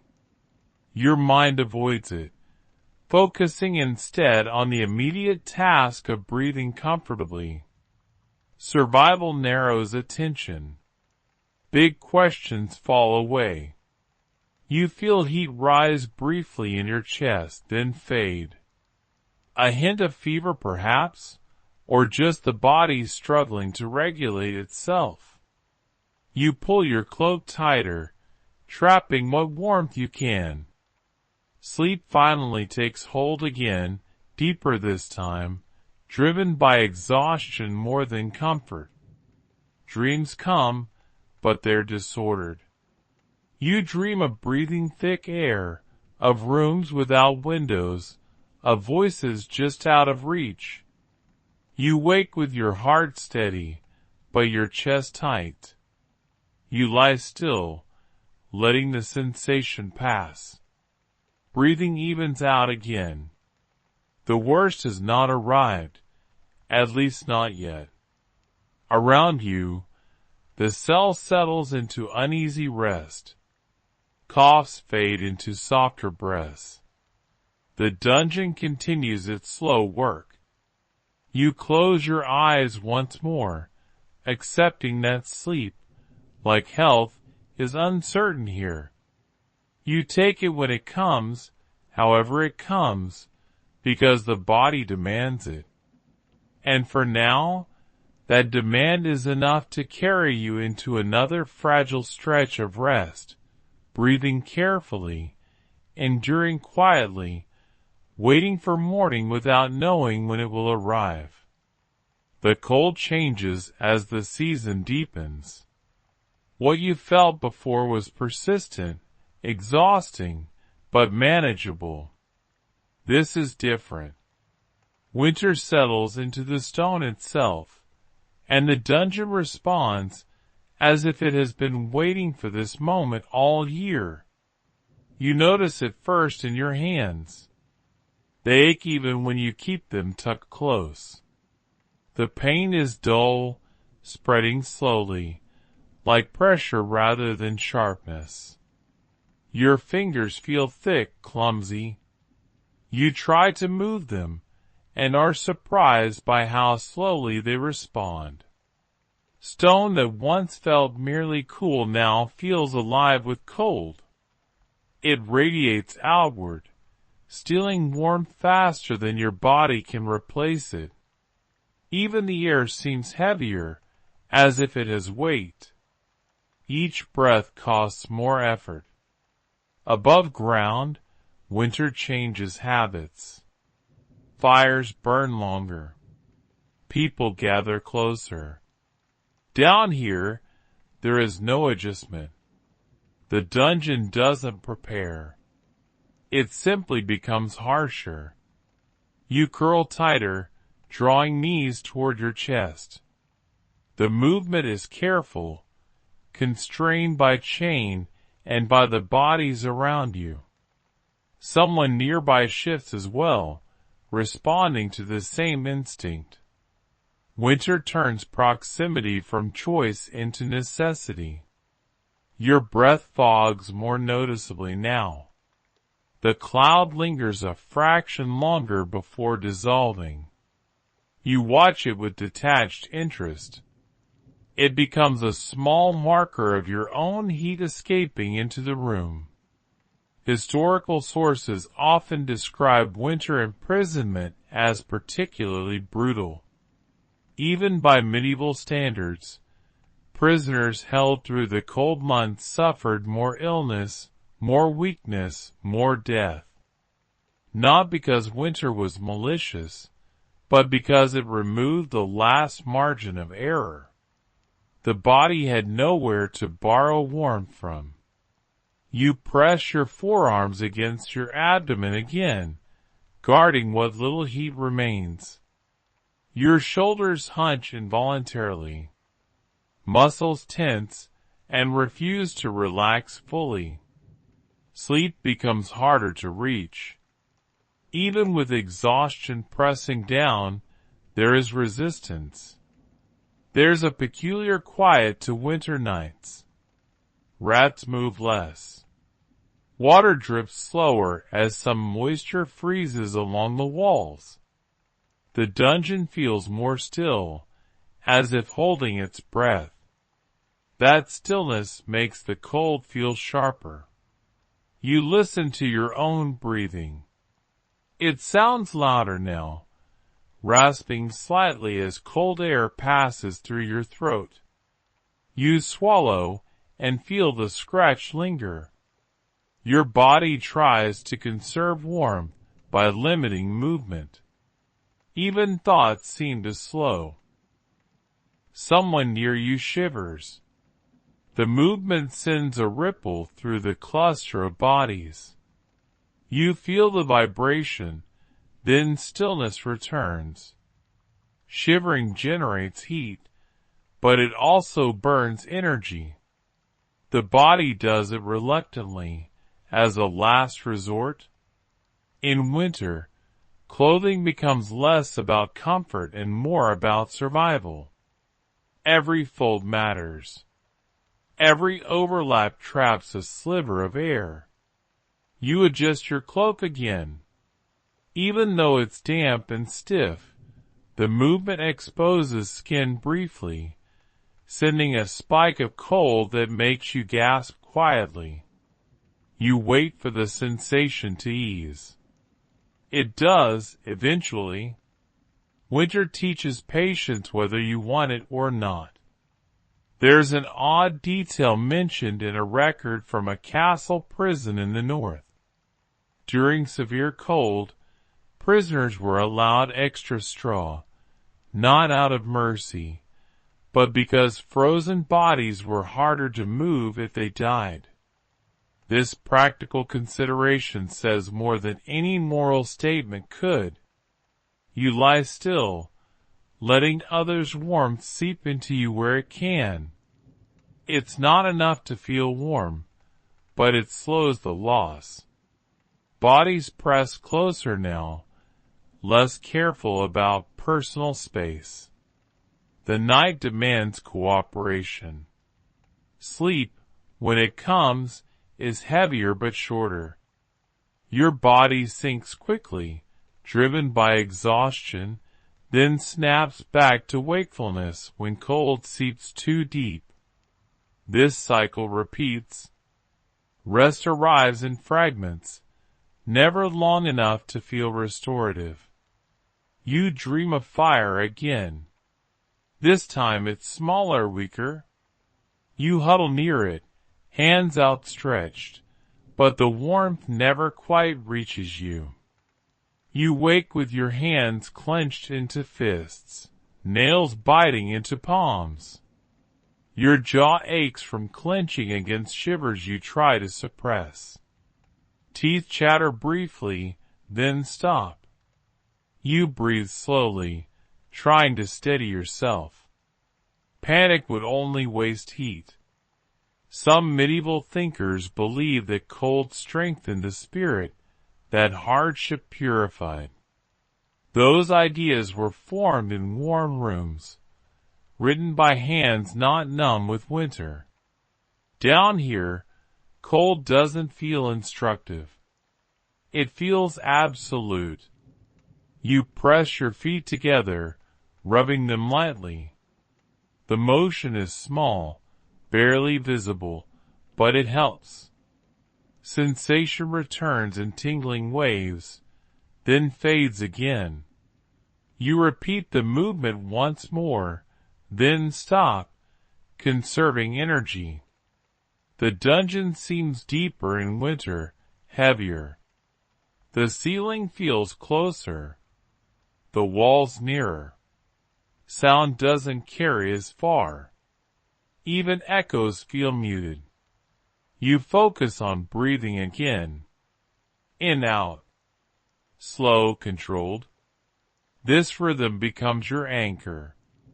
As long as you can manage it, you are still here. Eventually, your body gives up resisting sleep entirely. Exhaustion overwhelms discomfort. Muscles slacken despite the cold. You drift into a deeper rest than you've known in nights.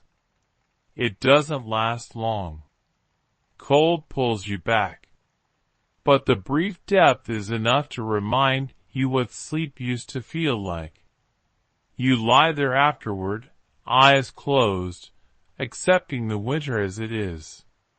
Fighting it has proven pointless. Endurance now means adapting moment by moment. And as the cold settles deeper into stone and bone alike, you hold on to one simple truth: morning will come, even if you cannot see it yet. Until then you breathe, you wait, and you survive the longest night of the year, one shallow breath at a time. You begin to notice differences that have nothing to do with stone or cold. They appear quietly, in the small details of how people are placed, how often doors open, how much straw lies beneath certain bodies and not others. Status doesn't vanish at the dungeon door. It thins perhaps, but it remains. You see it in the corner of the cell where one person lies slightly elevated, their back not pressed directly to the floor, but cushioned by extra straw or a folded cloak. No one says anything about it. The arrangement has likely been in place since before you arrived. It was decided quickly, perhaps the first night, and then accepted. Medieval imprisonment was rarely equal. Rank followed people into confinement in subtle ways. A merchant accused of debt, a noble awaiting ransom, a cleric held for questioning. Their nights were different from those of thieves or vagrants, even when they shared walls. You feel the difference most clearly when food arrives. Not tonight, perhaps, but you remember how some bowls seemed fuller than others. How certain hands received bread that looked fresher, less dry. How a guard lingered a moment longer near one person, exchanging a few quiet words before moving on. These distinctions mattered at night. A fuller stomach held warmth longer. A thicker cloak softened stone just enough to ease sleep. Even a small advantage compounded over weeks. You lie still, observing without judgment. Complaining would change nothing. Noticing, however, sharpens your understanding of this place. Power doesn't end here. It simply changes shape. Some prisoners are allowed to keep personal items, a ring hidden beneath cloth, a leather pouch with a prayer slip or token inside. Others have nothing at all. These objects rarely help physically, but they anchor the mind. That matters more than it should. You hear someone whisper softly nearby, not in prayer, but in conversation. The words are too quiet to make out. The guard doesn't intervene. Perhaps the speaker is known. Perhaps the guard looks the other way. Small permissions like this shape the night. There's a detail tucked into a legal record from a city prison that mentions a noble prisoner being allowed a pallet, not a bed, but with between body and stone. The justification given is brief. To preserve health. The implication lingers. Health was valuable when the prisoner was valuable. You shift slightly, feeling the cold floor press into your hip again. No pallet here. No extra straw. You adjust anyway, finding the least painful position available. Status also affects fear. Those with means often expect release, ransom, trial, intervention. That expectation lightens the night, even when conditions are harsh. Others lie awake knowing that confinement may stretch indefinitely. That weight presses down harder than stone. Sleep responds to this difference. Hope eases rest. Uncertainty sharpens wakefulness. You feel this in the way bodies around you move. Some settle quickly. Others twitch, restless, unable to surrender. The guards know these distinctions too. They speak differently to different people. Their tone shifts. Orders soften or harden. At night, this difference is felt more than seen. A door opens for one and not another. A name is spoken quietly. You don't resent it exactly. Resentment takes energy. You observe and file the information away. Understanding the hierarchy helps you predict the night. It tells you whose space is safer, whose warmth might be more available, whose rest is less likely to be disturbed. There's an unspoken agreement among prisoners to respect these boundaries. Challenging them invites trouble. Order, however uneven, is preferable to chaos. You listen as someone with status coughs once, and a guard responds by bringing a cup of water. The exchange is quick, efficient. The cup doesn't come your way. You don't expect it to. This unevenness doesn't feel dramatic. It feels ordinary. That's what makes it unsettling. Inequality is woven into the fabric of the place, as natural as dampness and cold. Some later writers imagined dungeons as places where all men were equal in suffering. The reality was more layered. Suffering varied. Comfort was rationed according to value. You close your eyes again, letting the sounds fade. Thinking too much about difference keeps you awake. You focus instead on your breathing, on the weight of your body against the floor. Still, the awareness remains. Even in sleep, it shapes dreams. You dream of doors opening for others while you remain still. You wake with a tightness in your chest that has nothing to do with cold. You adjust your cloak, pulling it closer. The fabric is thin, worn. It has done all it can. You thank it silently, then let the thought go. Night continues, indifferent to rank. Cold doesn't discriminate. Damp doesn't pause for titles. In that sense, there's a rough fairness here. Stone takes from everyone. Eventually, you settle back into shallow rest, carrying the knowledge that while status may soften the edges, it doesn't remove them. Down here, sleep remains fragile for all. And with that understanding, you let your body sink again into stillness, taking what rest you can, leaving comparisons behind.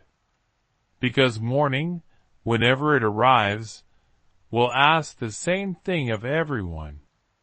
You lie awake longer than you intend, not because of the cold or the hunger this time, but because of a question that keeps circling back. You feel it pressing gently at the edge of your thoughts, never demanding an answer, just refusing to leave. Is this meant to hurt? The dungeon doesn't speak. It doesn't explain itself. It simply exists. Stone and damp and darkness layered together. Yet the question lingers. Were nights like this designed to punish? Or were they simply the result of indifference? You think back over the details you've noticed. The lack of beds. The thin straw.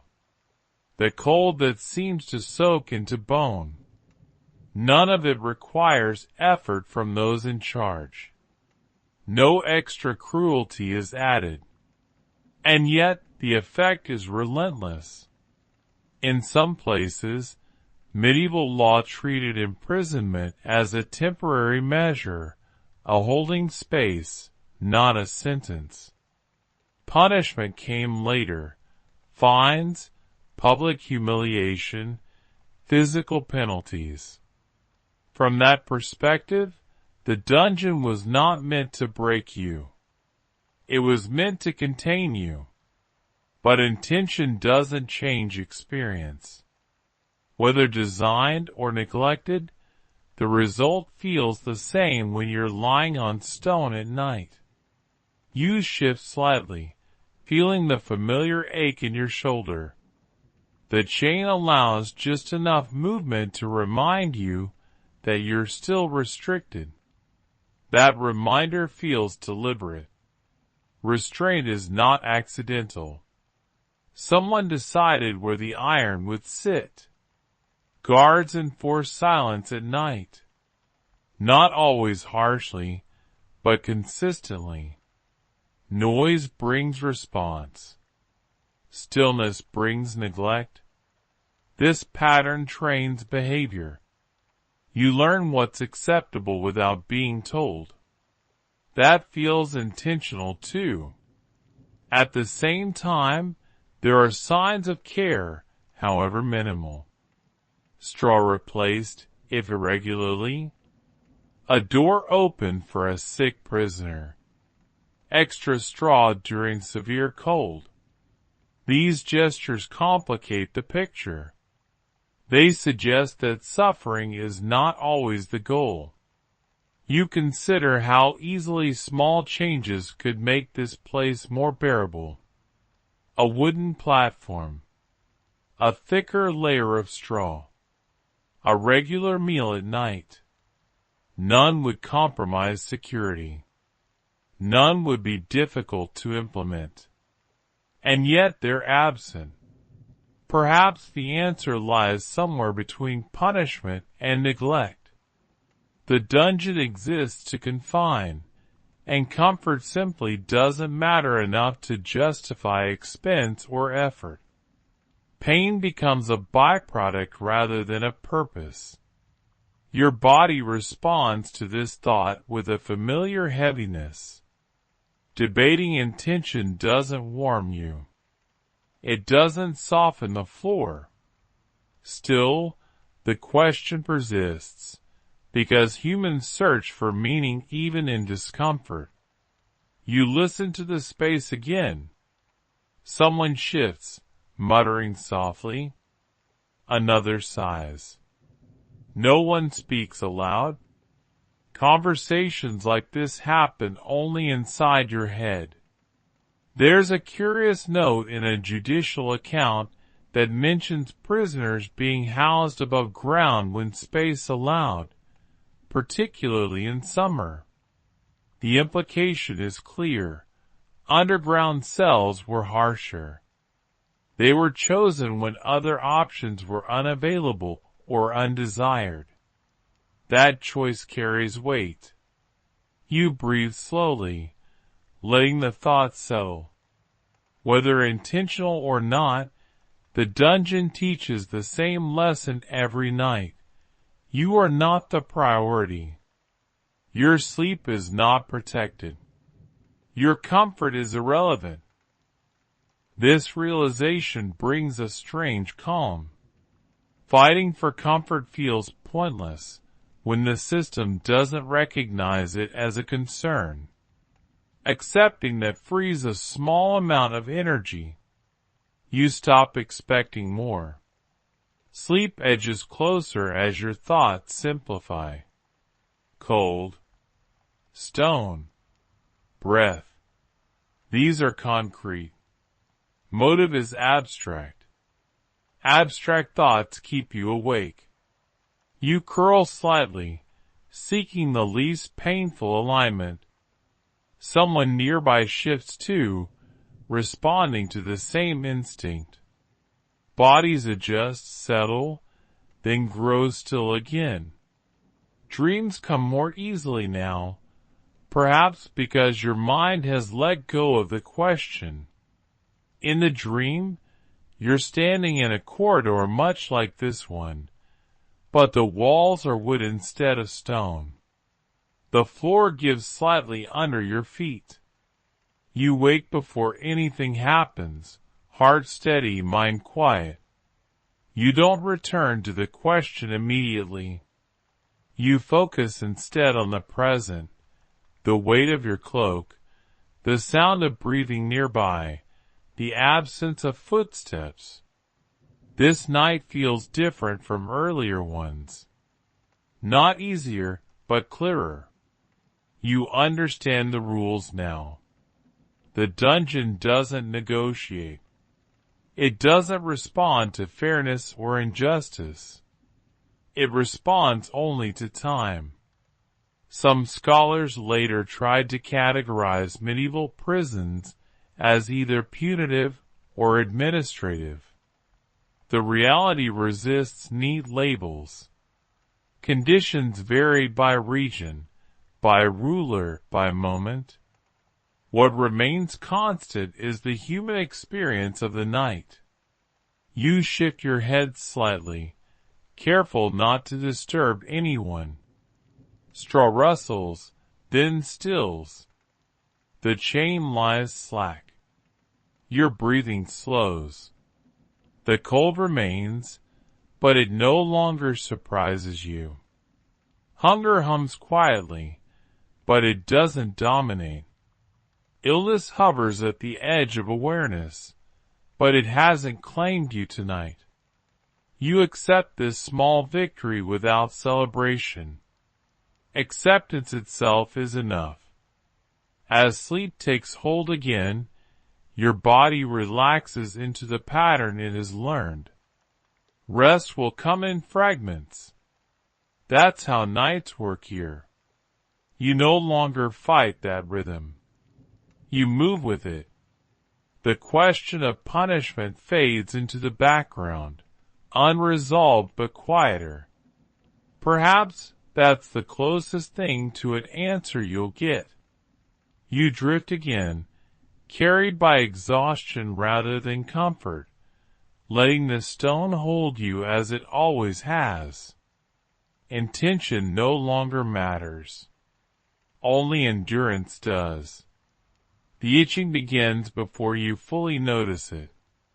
At first, it feels like a single point of irritation along your calf, easy enough to ignore. You shift slightly and it fades. A moment later, another sensation appears near your shoulder. Then your wrist. Small, persistent reminders that the straw beneath you is not inert. You resist the urge to scratch. Scratching breaks stillness, and stillness has become your closest ally. Instead, you focus on breathing, hoping the sensation will dull on its own. Sometimes it does. Sometimes it moves elsewhere, as if testing your patience. Straw seems harmless from a distance, dry, pale, almost clean. Up close, it tells a different story. It cracks, sheds, harbors life. Fleas thrive here. So do lice. They travel easily between bodies and bedding, indifferent to status or guilt. Medieval people were familiar with this problem. Accounts from households and monasteries mention vermin frequently, treated as an inconvenience rather than a crisis. Cleanliness helped, but only to a point. In prisons, where washing was rare and bedding old, infestations were expected. You feel another itch, sharper this time, just above your ankle. The chain limits your reach. You flex your foot instead, hoping the movement will distract your nerves. It helps for a moment. Then the sensation returns, slower but more insistent. Your skin feels sensitive, almost raw. Dampness worsens it, softening skin and making it easier for irritation to take hold. Each bite leaves a tiny sting that lingers longer than it should. You imagine small red marks blooming across your body, though you cannot see them. Someone nearby shifts and mutters softly, perhaps reacting to the same discomfort. The sound is brief, then swallowed by the night. No one complains aloud. Complaints have no audience here. There's a curious detail recorded in a later prison account describing prisoners rubbing ash into their clothing to deter insects. Whether this was common in medieval dungeons is uncertain, but the idea reveals ingenuity born of desperation. When relief is unavailable, people improvise. You consider scratching again, then decide against it. Scratching leads to broken skin. Broken skin invites infection. Illness is already close enough without invitation. Instead, you press your palm lightly against the itchy area, applying pressure without friction. This dulls the sensation slightly. You hold it there, breathing slowly, waiting for the urge to pass. Sleep becomes even more fragmented now. Each time you begin to drift, a new itch pulls you back. The cycle repeats, frustrating and exhausting. You find yourself hovering in that shallow space where consciousness never fully recedes. Your mind wanders, then snaps back to the present when another sensation flares. Patience becomes a skill. You learn to endure without reacting, to let discomfort exist without engaging it. Some medieval remedies for vermin involved herbs, smoke, or oils. None are available here. The dungeon offers no solutions, only conditions. You shift your weight slightly, changing how your body rests on the straw. The movement redistributes pressure, crushing some stalks exposing others.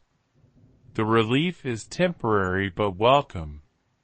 You listen to the sounds around you again, breathing, dripping water, a faint scuttle somewhere along the wall.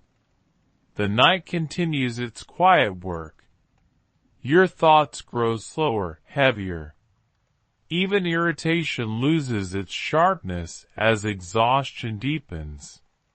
Sensations blur together, cold, itch, hunger. They form a single dull present rather than separate problems. Eventually, you scratch without fully realizing you're doing it, just once, quick and restrained. The relief is immediate but brief. You stop, chastising yourself silently. Then let the thought go. Guilt serves no purpose. Sleep comes again in short bursts. You drift, wake to an itch, drift again. Time stretches thin. Minutes feel long. Hours feel indistinct. You imagine what it would be like to lie on clean straw, freshly laid, dry and sweet-smelling. The thought feels indulgent. You abandon it before it sharpens longing. Your body adapts as it always does. The itching fades into the background, not because it stops, but because your attention can no longer spare the energy to track it. You breathe slowly, letting awareness dim. Another shallow sleep takes hold, carrying you forward without ceremony. When you wake again, stiffness and cold greet you first. The itching lingers, quieter now. You adjust your position once more, careful, practiced. In this place, even vermin become part of the night's language. Another challenge to endure, another reminder that sleep here is never simple. And so you settle again, patient in your discomfort, letting the night pass over you as best it can. The night deepens, and with it comes a quieter kind of sound. Not coughing, not footsteps, words. Soft, careful, barely shaped as they leave the mouth. You realize after a moment that someone nearby is praying. The voice is low enough that you cannot make out the language at first. It might be Latin. It might be a regional tongue, shaped by habit rather than training. The cadence matters more than the meaning, slow, even, repeated. Each phrase lands gently, then dissolves into the damp air. You don't turn your head. Prayer here is private, even when spoken aloud. To acknowledge it feels intrusive. You listen instead, letting the rhythm wash over you. In medieval life, prayer structured time. Bells marked hours. Words framed mornings and nights. In confinement, prayer becomes untethered from schedule. It appears when fear rises, when sleep fails, when the mind needs something solid to hold on to. You notice that the words are repeated exactly, over and over, not rushed, not embellished. This repetition feels deliberate. Familiar phrases require less effort. They steady breathing. They give the night shape. You find yourself matching your breath to the rhythm without meaning to. Inhale. Exhale. The prayer continues. And your body responds to its calm, even if your mind resists. Some prisoners were deeply religious. Others were not. Yet even those who doubted or questioned often turned to prayer in places like this, not always out of belief, but out of need. Words spoken softly in the dark remind you that you're still human. There's a lesser-known note in a prison inventory listing rosaries confiscated from certain inmates and returned later. The reason is not given. The fact that they were returned suggests that even authorities recognize the role such objects played in keeping prisoners manageable through the night. You touch your own chest unconsciously, as if checking for something that isn't there. A token, a cross, a scrap of parchment. Many prisoners carried nothing. Others clung to small items as anchors against the dark. The prayer pauses, then resumes. This time, another voice joins it, quieter still. The two don't align perfectly. One lags behind the other. The overlap creates a gentle blur of sound, neither voice dominating.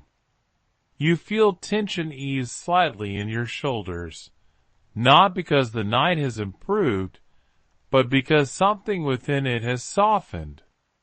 Prayer does that. It narrows focus. It reduces the future to the next phrase.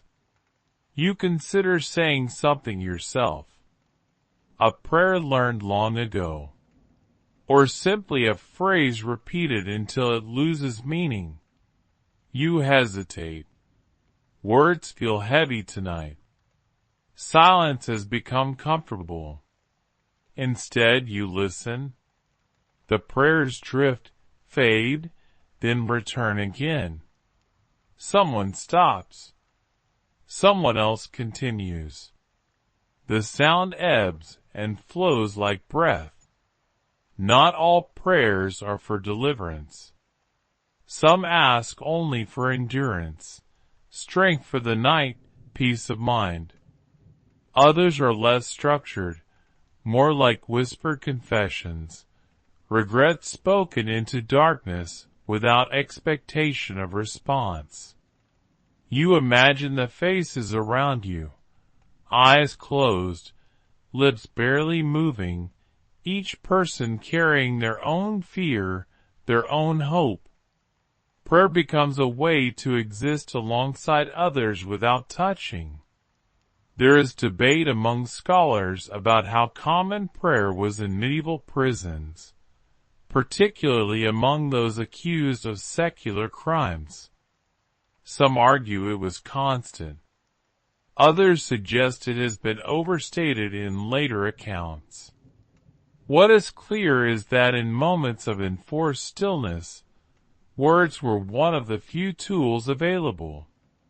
The prayer stops again. Silence settles in its place. But it feels different now, less empty. The night seems wider, as if the walls have stepped back slightly. You breathe out slowly, letting your body sink into the floor once more. The cold remains. The damp remains, but the edge has dulled. Sleep approaches in a gentler way this time, not forced by exhaustion, but invited by calm. Your thoughts slow. The urge to monitor every sensation fades. Images surface briefly. Candlelight flickering on stone, hands folded together, a voice speaking softly without fear of interruption. These images don't last, but they leave a residue of warmth. You drift.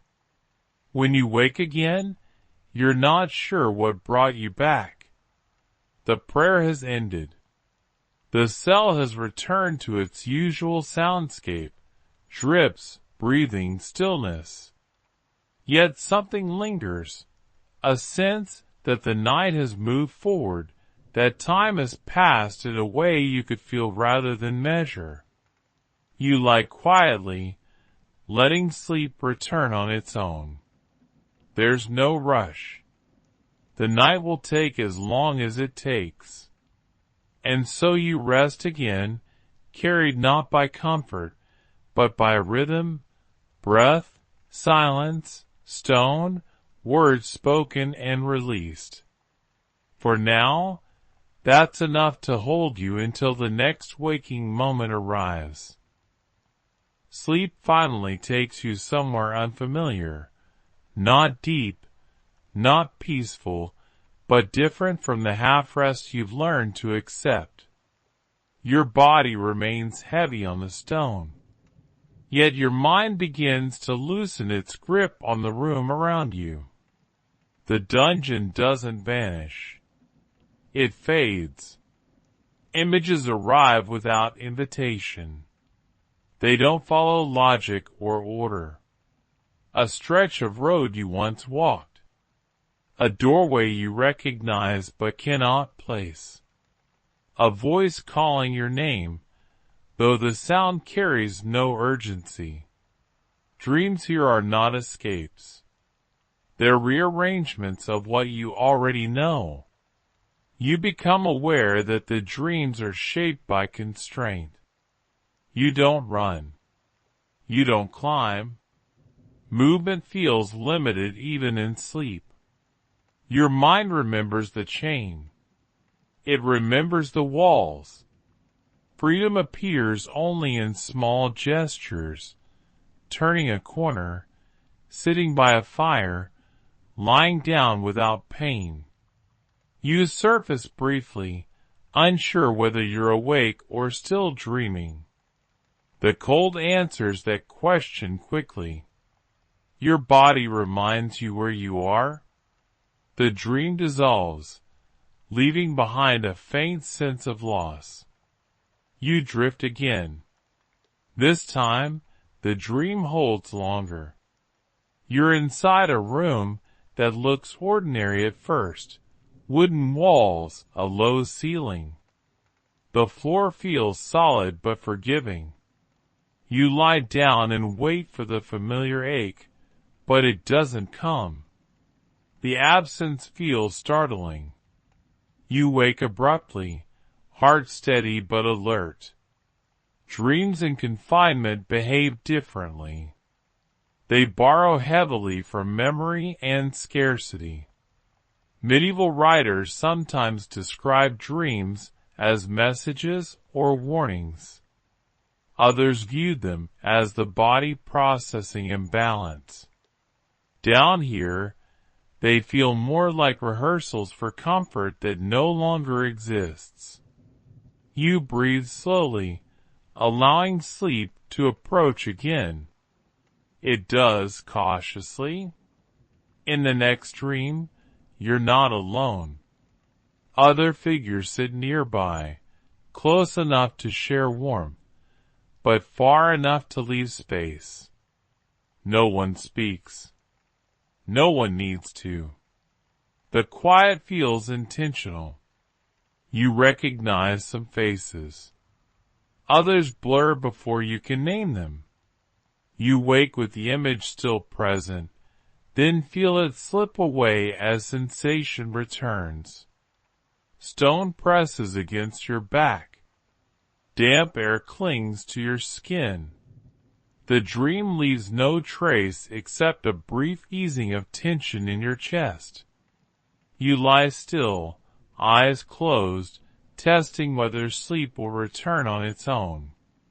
It does, though not immediately. Your body hesitates, as if checking conditions before committing. Dreams fragment again. This time they arrive as sensations rather than scenes. Warmth without source, light without direction, the feeling of being held in place without restraint. These impressions pass quickly, but they leave your muscles looser than before.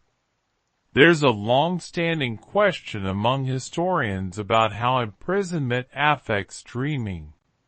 Some believe that extreme environments suppress dreams entirely. Others argue the opposite, that deprivation intensifies them. The evidence is scattered, drawn from later memoirs and indirect accounts. What seems clear is that dreams in confinement rarely offer relief. They mirror need more than desire. You wake again, but gently this time. No jolt, no panic, just awareness returning layer by layer. You feel the chain, the floor, the presence of others nearby. None of it surprises you. Your breathing remains slow. Your heart doesn't race. This is new. Something has shifted, however slightly. Perhaps your body has learned that constant alertness costs too much. You rest in this waking state for a while, eyes closed, not sleeping, not fully awake. This in-between space feels safer than either extreme. You're aware enough to respond if needed, relaxed enough to conserve energy. Eventually, sleep returns without ceremony. No dream accompanies it this time. Just darkness within darkness, a pause in thought. When you wake again, your limbs feel heavy but less rigid. The stiffness is still there, but it has softened at the edges. You stretch as much as the chain allows, then stop. Even this small movement feels risky, but your body needs it. The night has progressed. You can feel it, even if you cannot see it. Something about the air has changed. The cold remains, but it no longer sharpens. The dampness feels settled rather than active. You close your eyes once more, letting rest take you again. Dreams don't return. Instead, you sink into a deeper quiet, the kind that doesn't show images, only absence. This rest doesn't last long, but it lasts long enough. When awareness returns, you carry with you a faint echo of the dreamless space. It lingers like warmth remembered after it fades. You lie still, breathing evenly, accepting the rhythm you've been given, sleep and waking, dream and absence, constraint and brief release. Here, even dreams are shaped by stone. And yet, they arrive anyway, stubborn and human, slipping through cracks the dungeon never intended to leave open. For now, that quiet persistence is enough to carry you forward into whatever remains of the night. You sense the change before you can name it. The air feels different, not warmer, not lighter, just altered in a way that nudges you toward awareness. Something has shifted beyond the walls. Even if the dungeon itself remains the same, this is what passes for morning here. Your eyes open. Though there's nothing new to see, darkness still holds the space.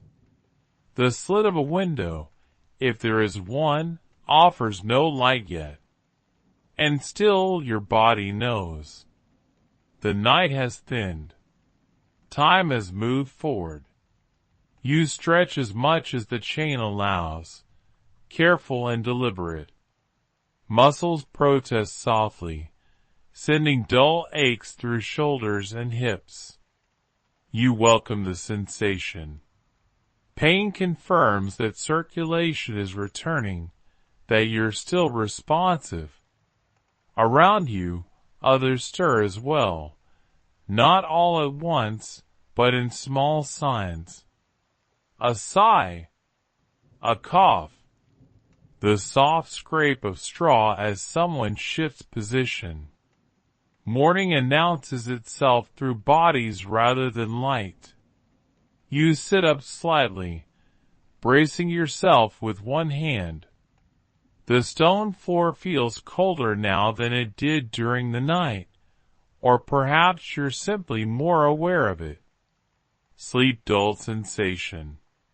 Waking sharpens it. Your breath fogs faintly. You watch it for a moment, then stop. There's no need to mark the air anymore. The day will do that for you soon enough. Hunger returns more clearly now. During the night, it hummed quietly, never quite letting you forget it. In the morning, it speaks louder. Your stomach tightens, then releases, as if testing whether food might arrive. Food usually comes after morning checks. That's the pattern when there is one. Bread, water, something thin and filling enough to keep you standing. You don't think about taste. Taste is not part of the calculation. You glance toward the door, though you cannot see it clearly. Habit pulls your attention there. Morning brings movement, keys, voices, the promise of interruption. The chain feels heavier now, not because it weighs more, but because you're awake enough to notice it fully. You adjust your ankle slightly, finding a position that reduces pressure. This small ritual has become familiar. You perform it without thought. Someone nearby mutters, then stops. Another sits up fully, joints cracking softly. The sound echoes faintly, then fades. The dungeon absorbs morning just as it absorbs night. There's a belief that mornings are hopeful by nature, that daylight brings relief. Down here, morning is simply another phase. It doesn't promise warmth or freedom. It promises routine. You listen for footsteps. They don't come immediately. Guards don't rush. They have their own rhythms, shaped by duty rather than compassion. You wait. While you wait, your mind drifts to the seasons above ground, morning light creeping through shutters, fires stirred back to life, people stretching in beds, complaining about the cold even as they rise from blankets. The comparison feels distant, almost unreal. You shake the thought away gently. Longing costs energy. You conserve what you have. A sound reaches you at last. Keys, fainter than last night, but unmistakable. They move closer, then pause. Voices murmur low and practical. You catch fragments of tone rather than words. The door opens. Light spills in, pale and hesitant. It doesn't reach you fully, but it changes the quality of the dark. Shadows soften. Edges blur. You blink, eyes watering slightly. The light is not bright, but it's different enough to demand adjustment. Your body reacts before your thoughts catch up. The guard steps inside, torch held low. His presence feels larger in the morning. At night, guards pass through. In the morning, they linger. They count. They assess. You remain still, hands visible, posture neutral. This is not submission. It's practicality. Morning checks are easier when you give no reason for delay. The guard's gaze passes over you without comment. He moves on, checking others. Someone speaks quietly, perhaps asking for water, perhaps complaining. The guard responds with a short phrase. Nothing changes. Bread arrives shortly after, not directly to you, but distributed along the row. When your turn comes, a piece is placed within reach. Hard, dry, a week old at least. You pick it up slowly, careful not to move the chain too much. The first bite is always the same, resistant, then yielding. Your jaw works steadily, conserving energy. You chew thoroughly, not because it tastes good, but because swallowing dry bread too quickly can cause discomfort. You drink when water is offered. The cup is passed hand to hand. You take a careful sip, then another. The water is cold. It sits heavy in your stomach, then settles. Morning eating is quiet. No one speaks unless necessary. Sound draws attention. Attention slows the process. Everyone wants it finished. When the guard leaves, the door closes again.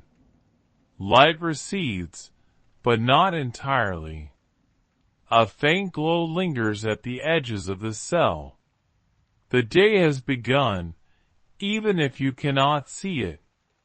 You lean back against the wall, letting your body rest after the small exertion of sitting upright. The bread dulls hunger slightly, not enough to satisfy, but enough to take the edge off. Sleep doesn't return now. Morning doesn't invite it. Your mind remains alert, tracking sound, anticipating the next movement. You think about how sleep fits into the day ahead. Short rests. Brief dozing when the cell quiets. Nothing like the long stretch of night. Daytime sleep is lighter, more cautious. Some accounts suggest that prisoners slept more during the day than at night, catching fragments of rest whenever guards were less active. Others suggest the opposite, that daylight kept people too aware to rest. As with so much here, it depended on place and circumstance. You adjust your position again, settling into a posture that supports your back. The wall is cold, but it offers something solid to lean against. You let your head rest briefly, eyes closing without expectation of sleep. Your body hums with fatigue, not the crushing exhaustion of the night, but a steady, manageable tiredness. You can function with this. You've learned to. Morning doesn't free you. It simply resets the cycle, cold, hunger, waiting. But there's something grounding about that reset, a sense that time continues. Even here, you open your eyes again, breathing evenly. The day stretches ahead, undefined but real. You don't know what it will bring. You only know what it will not bring. Comfort, privacy, ease. Still, you're here, awake, breathing, enduring. And for now, that's enough to carry you forward, one slow hour at a time, through a day that looks much like the last, until night returns and sleep must be negotiated all over again. By now, sleep has stopped feeling like something that simply happens. It has become a skill, not learned all at once, but built slowly, night by night, through small adjustments and quiet observations. You don't think of it this way at first. You just notice that you survive the nights a little better than you did before. You've learned how to place your body so that pain arrives more slowly, which side tolerates pressure longer, how much you can curl without cramping, where the chain allows slack, and where it punishes impatience. These details are etched into muscle memory. You've learned when to move and when not to. Shifting too often wastes energy and draws attention. Remaining perfectly still invites stiffness that hurts more later. Somewhere between the two lies a rhythm your body has discovered on its own.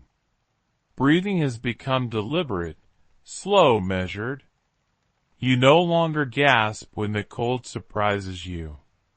You accept it, breathe through it, let your chest rise and fall in a controlled pattern that conserves warmth. This alone makes a difference.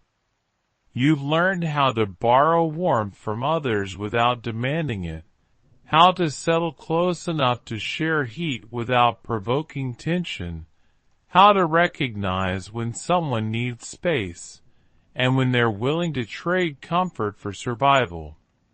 You've learned which sounds matter, and which can be ignored. The drip of water doesn't require a response. The rustle of straw usually doesn't either.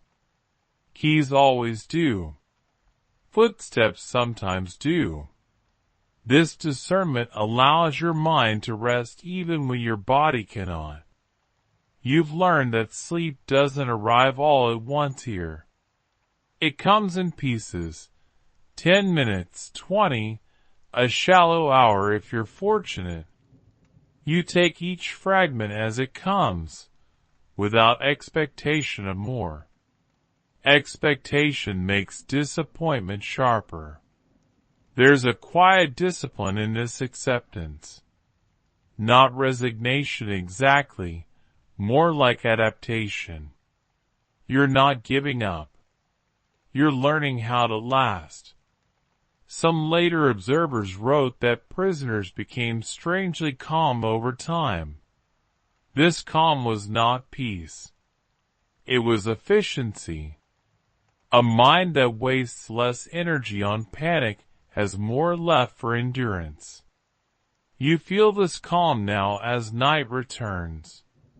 Your body recognizes the signals, the way sound shifts, the way the air feels heavier. You prepare without conscious thought, settling into the posture you know best. You pull your cloak into place, folding it just so. The damp fabric still chills, but you know how to arrange it to trap a thin layer of air. You tuck your hands where they lose heat more slowly. You angle your head to avoid the worst of the drafts. Around you, others do the same. You see it in their movements, brief and economical. Everyone here has learned something about sleeping under constraint. No one speaks of it. There's no need. You close your eyes, not expecting sleep immediately. You let your thoughts slow first. You focus on breathing, in, out, steady. The cold presses in, but it doesn't surprise you anymore. Sleep edges closer, not as a gift, but as a negotiated pause. You allow it to take you when it's ready. You drift for a short while, then wake again when your leg aches or your shoulder goes numb. You adjust slightly, just enough. You settle again. This pattern repeats, familiar now. What surprises you is how little anger you feel. Earlier nights were filled with frustration, with questions, with resistance. Now there's less of that. Anger costs too much. You've learned to let it go. This doesn't mean you forget where you are. Awareness remains, but it's quieter, less sharp. Your mind has learned that constant vigilance is unsustainable. You rest again, deeper this time, not deeply enough to dream, but deeply enough to let muscles slacken for a few precious minutes. When you wake, you feel the difference, less tension, less ache. You take note of this, filing it away. This is progress, however small. There's a strange dignity in mastering something so basic under such conditions. No one will praise you for it. No record will note it. And yet it matters. It keeps you alive. You breathe slowly, letting another fragment of rest arrive. The dungeon has not changed. The stone is the same. The cold is the same. But you are not exactly the same as you were. You've learned how to sleep here, not comfortably, not well, but effectively. And in this place, effectiveness is everything. Stories about dungeons rarely sound like this. They tend to be louder, crueler, filled with devices and spectacles that grab attention. You've heard those stories before, even before you arrived here. In your imagination, they cling to the idea that suffering must be dramatic to be real. Lying on stone night after night teaches you something different. The misery here is quiet, repetitive, almost boring in its consistency. And that's what makes it so effective. You think about the legends you once believed, prisoners stretched on racks, iron shapes waiting in corners, screams echoing endlessly through corridors. Those things existed, yes, but not in every place, not every night, and not for every prisoner. Most nights looked like this instead. Cold floors, damp air, bodies trying to rest in spaces never meant for rest. You realize that if someone were to describe this experience to you from the outside, it might sound almost manageable, unpleasant certainly, but survivable. And that's the danger of distance. The slow grind of discomfort is hard to convey. Stone doesn't bruise all at once. It wears you down by degrees. There's a note in a later chronicle that complains not about cruelty, but about monotony. The writer describes imprisonment as endless sameness, same walls, same nights, same aching sleep.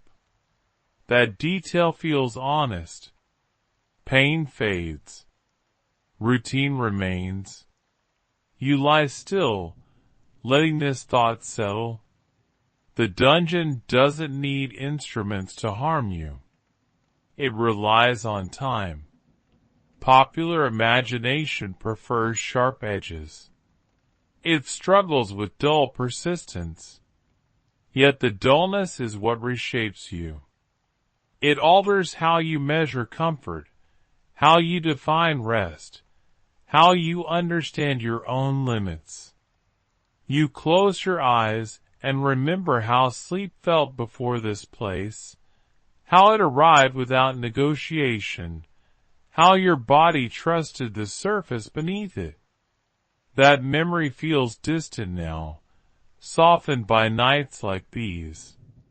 There's a subtle danger in romanticizing suffering. Some later writers turned prison endurance into proof of virtue or strength, framing it as character building. From where you lie, that interpretation feels hollow. Endurance here is not noble. It's necessary. You shift your head slightly, feeling the familiar pull of muscle and chain. The movement is careful, practiced. You don't resent it anymore. Resentment has burned away, leaving only function. Sleep comes again, shallow and brief. When you wake, you don't startle. Your body no longer reacts with panic to its own return to awareness. That too is adaptation. You listen to the night. Fewer rats now, slower drips, breathing steady around you. The dungeon hums quietly, content in its constancy. You think again about how stories will be told later, about how someone might imagine this place centuries from now. They may add torches, screams, and spectacle because silence feels incomplete. But silence is the point. Silence forces you inward.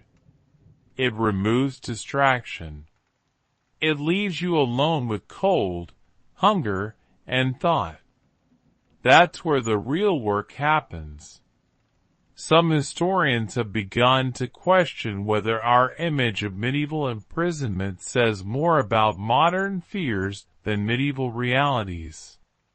The evidence suggests a spectrum of experiences rather than a single narrative. What you're experiencing falls somewhere in the middle, not theatrical, not merciful, simply grinding. You breathe slowly, letting the thought pass. Analysis keeps you awake. You return to sensation, the weight of your body, the pressure of stone, the shared warmth at your back. Sleep approaches again, carried by fatigue rather than comfort. You accept it when it arrives. Dreams don't come this time. There's only darkness and a temporary absence of thought. When you wake, you feel as if no time has passed at all. This is another trick of the place. Nights blur together without markers. Memory compresses. Days feel shorter. Weeks dissolve into impressions rather than sequences. You lie still, letting this understanding sink in. The dungeon erases sharp boundaries between night and day, between comfort and discomfort, between expectation and reality. And yet, you remain aware. You're still yourself, still breathing, still capable of rest, however compromised. That persistence is the quiet truth beneath the legends.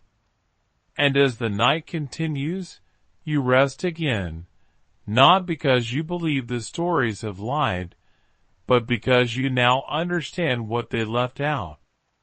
This night feels different, not because the dungeon has changed, but because you have.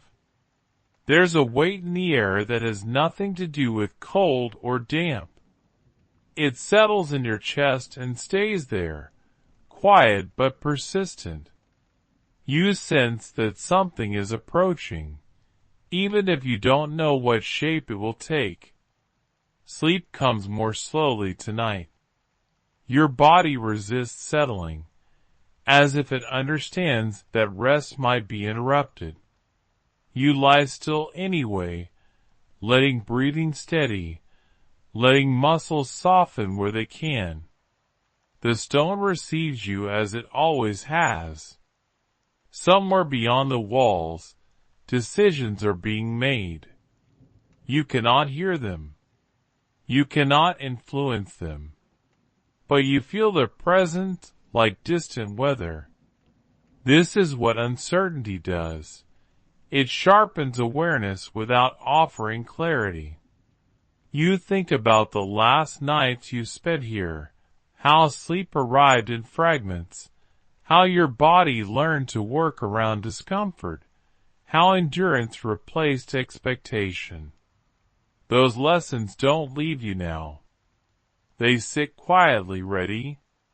When sleep finally comes, it's lighter than usual. Your mind remains close to the surface. Dreams flicker but don't hold. Images appear and vanish before they can form meaning.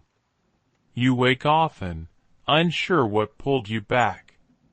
Each time you listen, the dungeon remains unchanged, drips, breathing stone. No keys yet. No voices. The waiting becomes its own presence. It presses against your thoughts, making it difficult to drift far. You find yourself rehearsing possibilities without meaning to, release, transfer, questioning. None of these images feel solid. They dissolve as soon as you examine them. There's a detail in some judicial records that mentions prisoners being informed of decisions only at dawn, not the night before, not gradually, just told. The waiting until then carried its own strain. Whether this was intentional or simply convenient is unclear. You lie still, letting the idea pass. Anticipation costs energy. You've learned to conserve. Your breathing slows again. You close your eyes, not expecting sleep, but allowing it if it comes. This small permission makes a difference. Tension eases slightly. Dreams return, but they're restless. Doors open and close without revealing what lies beyond. Voices call then stop. You wake with your heart steady but your mind alert. The night feels longer than usual. Perhaps it is. Perhaps it only feels that way because of what you sense ahead. Time behaves strangely when the future intrudes on the present. You shift your head, careful, practiced. The chain responds softly, then stills. You settle again, aware of how familiar this motion has become. It feels strange to realize that you know this place so well. You listen to others around you. Their breathing sounds different tonight, lighter, interrupted. You're not the only one sensing change. Bodies respond before words do. There's no announcement, no signal. The dungeon offers no warning. It never has. Eventually, exhaustion wins again. Sleep takes you in short stretches, each one shallow, each one easily broken. You take them anyway. Rest, even flawed, is still rest. When you wake again, you feel the cold more sharply. Sensation returns quickly, as if your body refuses to fully relax. You sit with it, breathing, waiting. The hours pass without event. Night begins to thin. You sense the approach of morning in the same subtle way you've learned to recognize. The air shifts. The silence changes texture. You realize then that this may be your last night here. Or it may not. The uncertainty remains complete. That's its power. You don't cling to either possibility. Hope and fear are too closely linked. You choose instead to remain present, focused on what is immediate. Your body settles into stillness one final time. Whether this is the last or simply another, you treat it the same, calm, efficient, quiet. Sleep comes once more, brief but real. You drift without dreams, without thought. When awareness returns, it feels heavier, more deliberate. Morning is near now. You can feel it. Whatever it brings will arrive soon enough. For now, you lie still, breathing evenly, letting the last stretch of night pass over you. You've learned how to do this. Whatever happens next, this skill will remain with you. When the door opens this time, it doesn't feel like the others. The sound is the same. Hinges complain softly. Keys turn with practiced ease. And yet your body reacts before your thoughts do. Muscles tighten. Breathing shifts. Something about the moment carries weight. Torchlight enters again, but it lingers longer. The beam doesn't simply pass over faces and straw. It pauses. It settles. You keep your eyes low, posture neutral, waiting. Names are spoken quietly, not shouted, not announced, just spoken one after another with a flat tone of routine. You hear yours. Or perhaps you hear the space where it should be. The uncertainty sharpens, then steadies. You're told to move. Or perhaps you're told to wait. The instruction itself matters less than the fact that it has arrived. After so many nights of stillness, motion feels strange. You rise carefully. Joints protest. Blood rushes back into your legs in sharp waves. You steady yourself against the wall, feeling the familiar stone beneath your palm. The chain is unlocked, metal clicking softly as it falls slack. The sound feels louder than it should. Final. Standing changes everything. The room feels smaller. The ceiling closer. The cold sharper against parts of your body that have been pressed against others for warmth. You pull your cloak tighter instinctively. Others move as well. Some are led away. Some remain. The pattern is not clear. It doesn't need to be. Decisions have already been made. You take a final look at the floor where you spent so many nights.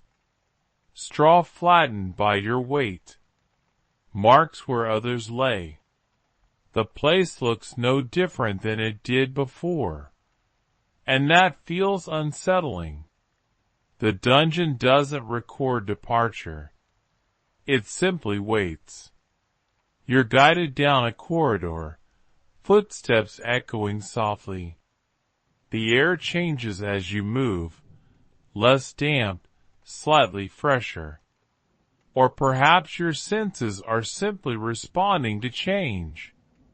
As you walk, your body remembers the nights behind you, the way you learn to breathe, to rest, to endure. Those lessons sit quietly within you, not demanding attention, but ready. Some prisoners left dungeons only to find that sleep never returned to its old form.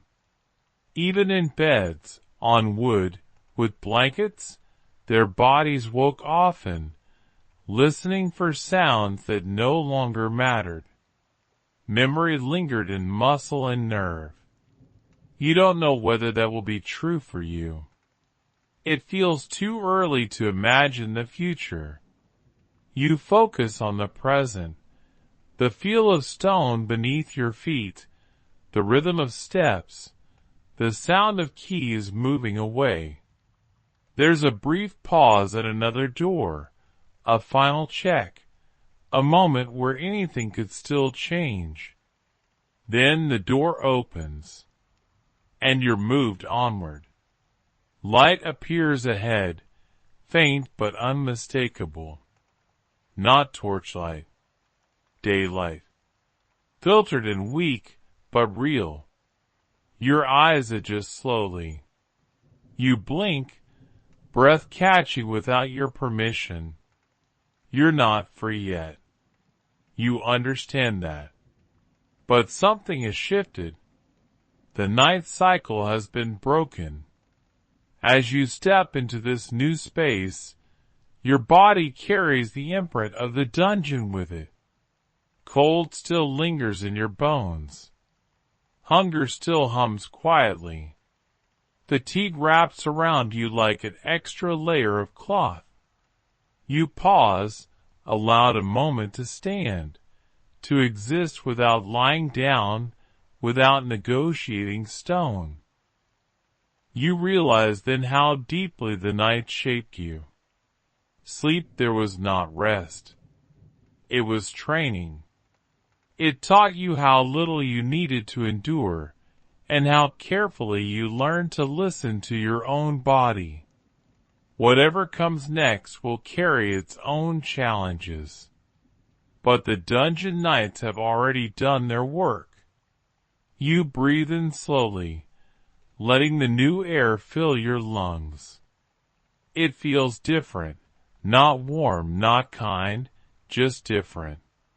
Behind you, the dungeon remains, silent, unchanged, ready for the next body to learn its lessons. You don't look back.